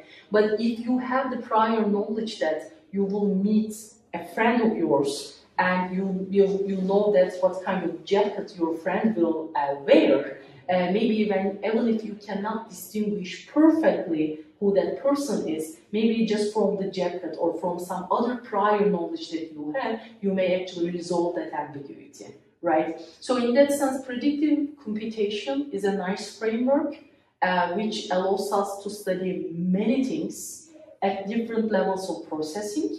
So this is definitely one thing, and I'm kind of interested. But on top of that, there are so many fields in cognitive neuroscience. For example, decision making, attention, etc. Some domain general mechanisms, and these are not yet integrated with predictive computation yet. So people study predictive computation, but for example, there is a big field of decision making, perceptual decision making. There is a big field on attention. How do these mechanisms come together with predictive coding, predictive computation? I think it is the next big question in the field. Now we are trying to realize, we are trying to understand how predictive computation may work for a certain, let's say, system in the brain. But I think in the long run, if we want to have unified theories of cognition, brain, we somehow have to bring together all these different pieces of knowledge and integrate it into a big computational device or something like that. So you mentioned feed-forward mechanisms, and some people are saying that recursive neural networks, which include loops, can result in a subjective experience while you are trying to sort out different sorts of information. Do you think that can be the case? And second of all, why would that be the case? Can you make an argument for that? Yeah, so recurrent neural networks are definitely some architectures people use for predictive computation, for example, for implementing predictive computation, because you can think of predictive computation at an abstract level, but at the end, if you would like to model that, you need some architectures. And recurrent neural networks are definitely some architectures people use, and it is so natural and it is so grounded in traditional artificial intelligence. You have a normal feed-forward neural network, and then, if, for example, this feed-forward neural network corresponds to, for example, the stimulus from the outside world, it comes from retina to LGN to VIVA. So your feed-forward neural network can actually represent that. But then, if you have prior knowledge, if your higher level brain regions are actually interacting with the stimulus processing hierarchy, then you will have these recurrent connections from higher level regions to lower level regions. This is the typical way of doing things right now in the predictive computation framework as well. So in that sense, they seem quite predictive. They seem quite satisfactory right now for the kind of things we try to understand. Now there's also the deep neural networks. For example, some people say that we don't need that deep neural networks to understand the brain because it reduces understandability or interpretability. Yes. Some people say that we can be okay with a shallow network with only few recurrent connections. So I think it just depends on at what level of analysis you would like to study your interested topic, right? So if, for example, let's say that I'm interested in action perception, and if all I want to understand in action perception is what parietal region is done, but what parietal region does during action perception, then I may have just a two-layer network where I have one represented V1 and the second layer will be parietal, and maybe a third layer that would bring some prior knowledge, a recurrent connection from, for example, maybe premotor cortex to parietal, and then that would be enough. But if your aim is to model the whole set of cascadal processes, then I may have a deep neural network where I have actually V1, V2, V3, V4, and then parietal and premotor, etc. And then you will have recurrent connections. The thing is that you can build all these models, but it will come to the question is how biological plausible those models would be, and then the only way you can test it is to actually compare your model simulations with empirical data, right?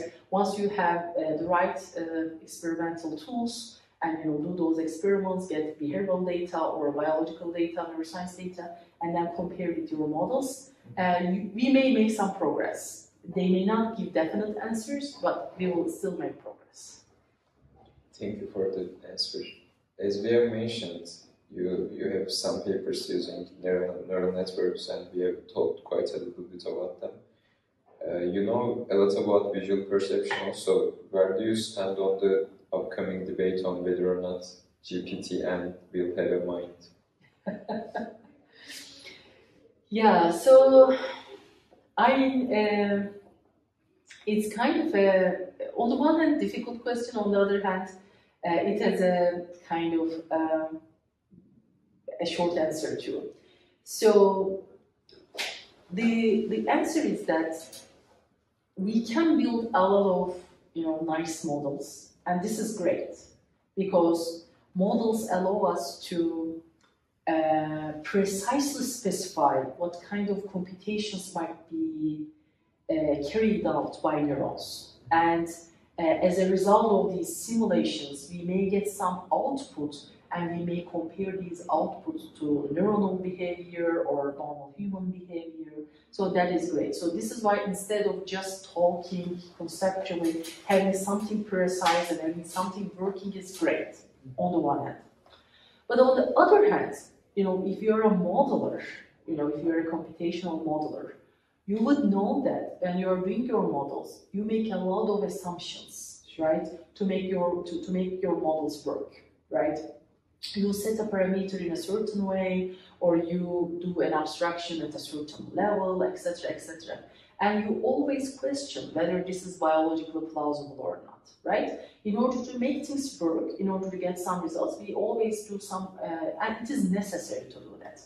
But at the end of the day, there are definitely missing parts that we didn't understand. We make an assumption because probably we don't know it well, etc. So this is why you may build a device that resembles the human mind, but the architecture itself doesn't necessarily mean that the mind works that way, right? That is the question. And this is a problem, in physics, for example. People in decades, centuries, people have discussed this problem, right? So, for example, when an apple falls on the ground, when we drop it, it falls to the ground.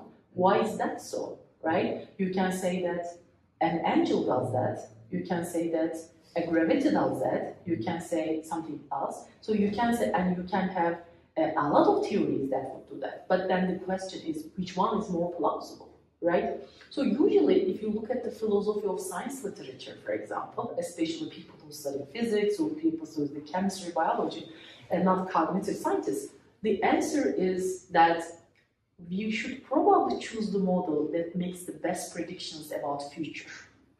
So, for example, let's say that you have two models, and these two models explain all the existing data very well, okay? So I have all these empirical data, and I built two models. They have two different architectures. One is predicting the phenomena, the other is predicting in the same way, right? So I have these. They can explain the existing. But then, if one of the models is actually predicting more than what is existing, for example, if using the same model, you can actually talk about, for example, let's think about the neural networks for, let's say, human visual perception. For example, I may say that I have two models that explain visual perception, and let's say that they explain everything. But then I have an interest. For example, if in this model I have a lesion in parietal cortex, and this may represent a patient, for example, who has a damage in the parietal cortex, right? What's a lesion? Lesion is basically damaging a brain part, Yeah. okay, a brain region, okay? So let's say that you have, you don't have any, let's say, patient data, real patient data, where there is a damage to parietal cortex. And let's say you have a visual test and you don't know what would happen to a person if they have a damage in their parietal cortex. You don't know that. Sure. But let's say that you build a model that actually does everything a healthy person would do, right? But you would like to see what would happen if you damage the parietal. So in your model, you can virtually damage the parietal cortex, okay? And once you damage, you can see how the network behaves. Sure. And let's say that the network behaves in a certain way. When you have a patient who has a damage to their parietal cortex, you have the chance to see whether this network or this model can actually predict the data well. Okay, so if that model is making a good prediction about something that we don't know yet, but the other model is not, then I would prefer that model. Or, for example, you don't have to confirm all the time, but if a model is making good predictions or a lot of predictions about future, testable predictions, it is also another way of choosing that. And from a philosophic point of view, everybody knows Occam's razor, right? So you can also say that, well, I'm going to choose the model that is the simplest one. You know, you can also say that. But, you know, these are all some maybe pragmatic decisions that we make. And it's, I think, in the hands of the people, you know, who study biology, especially for neuroscience or for psychology, you know, to find out which model would be good. So, you know, as people say, all models are wrong, some models are useful, so we should basically see models as nice tools, you know, for us to, you know, precisely explain, describe, you know, a cognitive or biological phenomenon, but we should be aware of their limitations as well. So I think there might become a field that is similar to artificial neuroscience, where you try to understand how neural networks work, you know, how do they process data, because they are currently a black box, as you know. And since you worked on computer engineering and neuroscience at the same time, it might be appealing for you. Would you consider on working something on like that? You mean like developing a model that mimics the brain kind of thing? No. Like trying to understand the mechanisms of trying to interpret the black box. Yeah, I'm talking about that kind of research. Yeah, exactly. Yeah, I think this is, as I mentioned earlier, I think this is one of the kind of things that people criticize about deep neural networks, for example. Yes. In shallow neural networks, it is easier to interpret certain things, although there are still things that you may have a hard time in interpreting. But as neural networks become deeper and deeper, it gets more complicated. So I think the short answer is that I think I'm someone who would like to see the biology. I'm someone who would like to do the right experiments. You know, I have a question in mind. I would like to do the right experiment to test that. Find the neural data that correspond to that question. And then once I have that, and not only one experiment, usually a series of experiments, then I can come up with a model or a theory about that. So usually one experiment is not enough. Usually a series of experiments should be there. So this is why when you have a look at a neural network,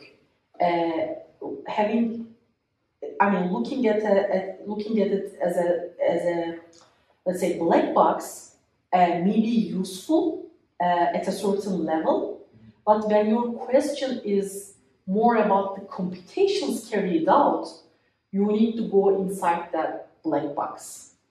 So neural networks can do this to a certain extent, I think, depending on what, depending on the, learning algorithm, maybe depending on the, what kind of things you attribute to the weights, for example.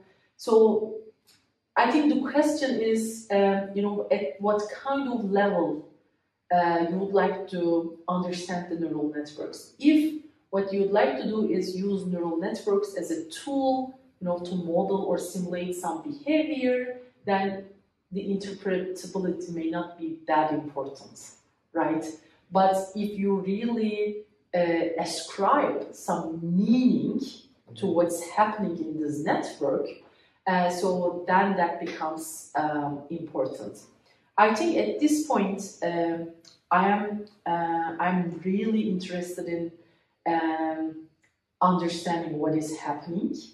But on the other hand, I know that whenever we try to model the things that we'd like to explain, we always abstract away.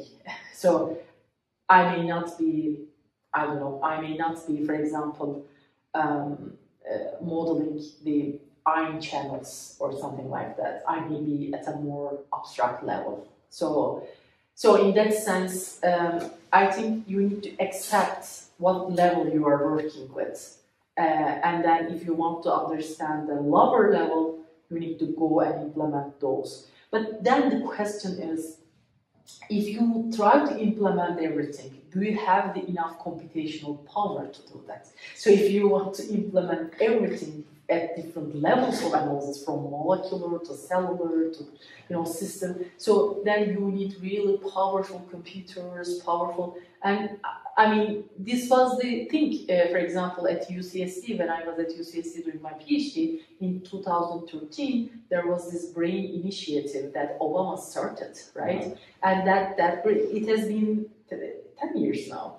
10 years, the whole excitement was that we will record from millions of neurons. And we will basically understand how these millions of neurons work together. And after 10 years, we are not still at that stage. I think the thing that we did so far is that to develop the technology to be able to record from those neurons. And people have been recording, but then there is the data mining part where we try to understand, and then you cannot just record, from these neurons, at random times. You also need to do some tasks, for example, maybe an attention task, maybe a memory task, maybe a cognitive task. Then you need to see how these millions of neurons are working under these task conditions, and you need to model these. So it requires a lot of computation. So this is why I think maybe this is why we have to abstract away, because we don't have that much of power right now. And it seems to work even though we abstract away. ChatGPT's power of languages, I believe, unexpected. Is it also unexpected for you, or ChatGPT, you mean? Yeah, language ability specifically. Yeah, so I'm not an expert in language processing per se, like natural language processing, but so ChatGPT is quite amazing, quite amazing if you think about that. But you can see its flaws. If you're a human, right? So you can see its flaws. First of all, at a semantic level, right, or at a topic level, let's say, right, you can judge whether it is saying something correctly or not. So sometimes, right now, I kind of played with it a little bit in a more scientific context. So, for example, I ask it, you know, there is this paper, it says this, how about this paper telling this, how do you compare them, etc. Well, it definitely gives some answers, but you cannot trust that. Sure. Because, you know, it doesn't give correct, or sometimes, for example, it mixes things. So, for example, let me give you an example. My sister is also an assistant professor at another university, and we have, because our surnames are the same, and we are working on very similar topics. So when I enter my sister's paper, it basically tells things about my paper. So, you know, it's not that smart. It basically doesn't know that we are sisters, although these are, you know, these kinds of things. So definitely there are things that are problematic. So I cannot rely just on that, but there are definitely things. I think the answer is that we have to find a way to work with it in a way we can benefit from it, but we cannot fully trust it because I think we are not at that stage yet. Like the brain, you know, like the brain models, for example. You know, we still haven't understood. I mean, the thing is that we haven't still understood the brain, and the way we can work with models is that we can only build models in the way we understand the world, right? If you understand the world in a certain way, you can build models in that way. But if you haven't understood something, you know, well, then the model that you will build will only reflect what you have understood. So this is why, you know, so for example, whenever I give my Psych 101 course, we have discussion hours. That example just come to my mind. So for example, there is a discussion hour question, which is, can we ever transfer our memory to a computer?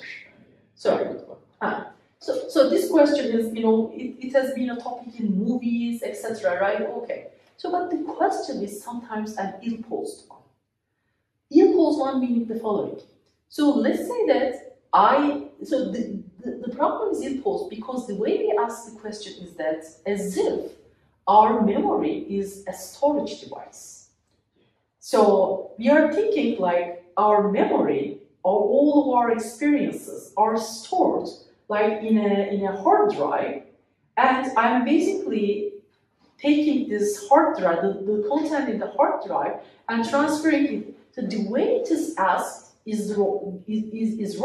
Yeah, it is an assumption. Yeah, because the way we see today memory is that memory is not storage. Sure. Memory is a process. Memory is a dynamic process which involves encoding, retrieval. For example, when you retrieve your memories, you actually reconstruct your previous memories. This is why we actually alter our memories, etc. So unless you can model or you can understand these processes, it doesn't make much sense to. So what would happen? Let's say that I have this existing knowledge, I transfer it into a device, but I'm changing it all the time. You know, I'm changing it when I'm retrieving that information. How would you model that? So this is why I think the first thing we need to do is, yes, we need technology, yes, we need good recording devices, yes, we need good computational models, but also we need good minds to actually know, how to study the brain. Right. So you have touched on the distrust to artificial intelligence a little bit because of the misinformation that it is kind of related to this. So you have some studies about androids, and how do you think it relates to the development of androids, and how civil do you expect humanity to be even when we know whether or not the android is conscious at some point? Yeah, that's a good question. So of course, the kind of studies we do are the kind of studies we do have the motivation that the AI, the androids, robots, etc., are becoming more and more popular in our world, and we will be interacting with them. And our motivation is, let's understand how we interact with them, how we perceive them, so that we can be ready, you know, for the next generation of AI, maybe, right? And also, from a pragmatic perspective, also to give some feedback to engineers, because nowadays robots are developed in a manner where, you know, usually feedback from users are not gotten. So usually, for example, you would like to build a robot that, let's say, that entertains a person, right? And then you build that robot in such a way that, you know, it basically sings songs, or it basically shows photographs to you, or something like that, right? And then you may not be paying much attention to the appearance of the robot, for example. So, and this brings up the phenomenon of uncanny valley, for example. Uncanny valley is a term where Mori, like a roboticist, Japanese roboticist, proposed in 1970s. He basically said that if you see a robot that is not very human, you may actually find it very nice. You may say that, like an industrial robot, for example, you may say, oh, you know, this is such a nice robot, it does my job, etc. You know, it makes my life easy. But when the robot becomes so human, almost human, like some of the realistic androids, we are actually, we are finding them creepy. We even find, oh, you know, this is something eerie. We even, like, we are afraid of them, right? Especially the topic that you mentioned, we may think that they are conscious or something like that, and we are afraid of that, right? So this is the thing Mori said. He said that there is a non-linear relationship between the human likeness of a robot and people's reaction to that robot, right? So we would like to avoid uncanny valley. So, for example, if you are developing robots, you know, as an engineer, right, you probably need to develop some robots where you don't make people creep out, right? So you need to develop. So this is something, for example, a lot of animators take seriously, you know, when they are making movies, these 3D animation movies. So, for example, whenever they create a character, they usually ask people around, do you think that this character is uncanny? Do you think that, so for example, for the movie Avatar, people have, for example, thought that if the character was not blue, rather it was like beige, people would think that this would be really creepy, because it has this blueness that is something that you would not really expect much, you know, from a human. It actually makes quite nice. But if you make it like really beige, the skin-like color, maybe it would be so creepy because of its facial configurations, etc. Similarly, you know, the movie Polar Express, you know, the character Gollum in Lord of the Rings, etc. So think about all these. So uncanny valley is definitely, and then in robot design, it is even more important, because in animation, you can create a character and you can change it as you want. But once you develop a robot, there is no way back. You know, you develop it and that is it. So this is why one of the motivations that we have in our robotics studies is that this in the prototyping stage, we need to have the human input to engineers. So, for example, you develop a robot, maybe it's a robot for elderly. Let's say that you develop a robot that will be a companion for a lonely elderly at home. Or you may have a robot that is a tutor for a, let's say, elementary school kid. Or you, yes, yeah. So there are all these different needs. And some, for example, if you, for example, there is this robot called nanorobot, like small robots. So these are for kids, for example. But if you give these robots to elderly, they wouldn't like them, you know. So this is why every robot, there is no domain general robot that can do everything for anyone. So we have all these domain specific robots, which means that when you are developing robots, you need to think about the user requirements, right? What users need. And this is why you don't want the robots to, you know, to fall into uncanny valley, because you don't want to creep out people, or you don't want people to be unhappy, you know, with the kind of things they have. So this is why it's important to interact with engineers, social scientists and engineers, cognitive scientists and engineers should actually talk to each other more frequently and rather than making robots in an ad hoc manner. So this is the kind of stuff that we are trying to do basically. You know, whenever we study how humans perceive robots, interact with robots, we always have the the idea that we should maybe, if we understand how humans perceive them, we can give feedback to engineers. But on the other hand, of course, we have our own questions, which is basically how do humans perceive robots, and how is it different from perceiving other humans or animals, for example. Yes. So you have talked a lot about your work. So what can we expect from you in the future? What does the future hold for your work? Okay, so thanks for asking this question. We have very exciting projects right now. We have a new TÜBİTAK project that is starting, and we would like to extend our work in the field of real-world neuroscience. So what does it mean? Well, the question is the following. So we are building a lab. We built part of it, and we are now integrating more with some neuroimaging techniques. So there is this traditional, way of doing psychology, cognitive science, cognitive neuroscience research, which is basically using depictions of stuff you are interested in.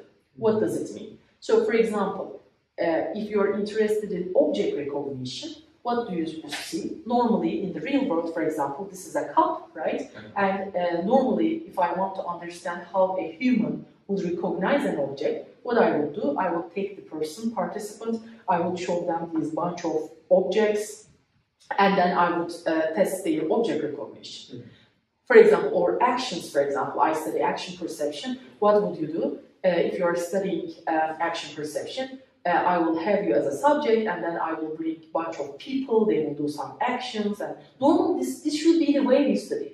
But for practical reasons, we never do that. If you look at the literature, the way object recognition is studied is that you usually have a computer, and on this computer you show depictions of object, you show pictures of object, or you, for example, show videos of people, right? And then people observe these videos, people observe these pictures, and then you record brain activity or behavioral, findings. And then the question is the following. I think this is becoming more and more questionable, because now neuroscientists are asking the following: are the neural activities that we record, are the neural activities we record reflecting what is there out there? What is out there? So, which means the following: when I see an object, when I record my brain activity while I'm seeing an object picture, is it the same as seeing the object itself? So there is a big assumption that we do that, and all the work so far is based on depictions, pictures, videos, etc. And especially for action perception research, it is more challenging because, for example, especially in neuroimaging, with EEG studies, fMRI studies, etc., one concern we have is that whenever you present your stimuli, for example, whenever you present your object, for example, you want to have your brain activity fade away, fade a little bit and delay, and then you start the neural activity, you kind of trigger the neural activity for another object, right? For example, when you show the object, in more practical terms, you show this object, and then you need to make this object invisible, then you show the second object. And this is easy in a computer task, because you show the object, then you show a gray screen, then you show another object, you show the gray screen, then you show another object, etc. And you can precisely time it. So, for example, I can say that I showed this object, right? And then for 2 seconds, then For another 2 seconds, I show the other, because seeing, the duration, if the durations of the objects are different, maybe the brain differences are due to the timing differences, right? So this is why if you use a computerized test, you can control everything very well. And this is one of the reasons in traditional neuroscience research, cognitive neuroscience research, we use depictions, pictures or videos. But we believe that we come to a stage where we have the necessary technical tools to actually now go beyond these depictions and use the real objects and people. So this is why it's called real-world neuroscience. So we are actually planning now, as far as I know, in a systematic way for the first time, to study real people in the lab. These will still be lab experiments. So we will not, for example, record people while they are in nature. So I think we shouldn't go that much yet. But our idea is that we have now a new setup where we have a transparent screen. So this transparent screen is like an LCD screen, but that screen is like a window. It's like a window. It's just transparent, but it's a digital screen. So you basically there is a participant that comes, and through that digital screen, which is like a window, the participant is seeing the actor, a real person. And then while they are interacting, whenever you want to make the actor invisible, we make the transparent screen opaque. Yeah, nice. Exactly. So we have this nice setup right now, and we are planning to integrate it with EEG. So in the upcoming years, our whole set of studies will consist of comparing these real-world, conducting these real-world neuroscience studies. But while we are doing that, we will still continue doing the video depiction work, because what we want to do at the end is to compare, how the neural activity for depictions, how are they different from the real-world things, and maybe we have to update our textbooks. Maybe in the real world, they are different. And one example I usually give for action perception is as follows. So, for example, if you're in a cinema, right, in a movie theater, or if you are watching a movie, for example, and you see someone waving to you in the video, when somebody waves, you probably don't wave back, right? Well, you just watch it, the person is not there, there is no physical presence, there is no social presence, you just watch it. But when there is someone in front of you who is waving to you, you would just wave back. Just the attentional skills, the motor skills, etc., they are so different from each other. This is why we are trying to see how this social affordance, actability, in the presence of real actors, how they change neural activity and behavioral activity. So this is the, I think, kind of way things that we will do in the next maybe 5-10 years. It might be revolutionary, so good luck on that. Thank you so much. Thank you for coming to this podcast. Thank you for giving me this chance. Thanks. Thank you so much for giving me this opportunity. So I wish everyone a great career. Hopefully the people who are listening to this podcast will be people who are in this field or would like to build a career in this field. So I wish everyone a good time in enjoying cognitive science and neuroscience.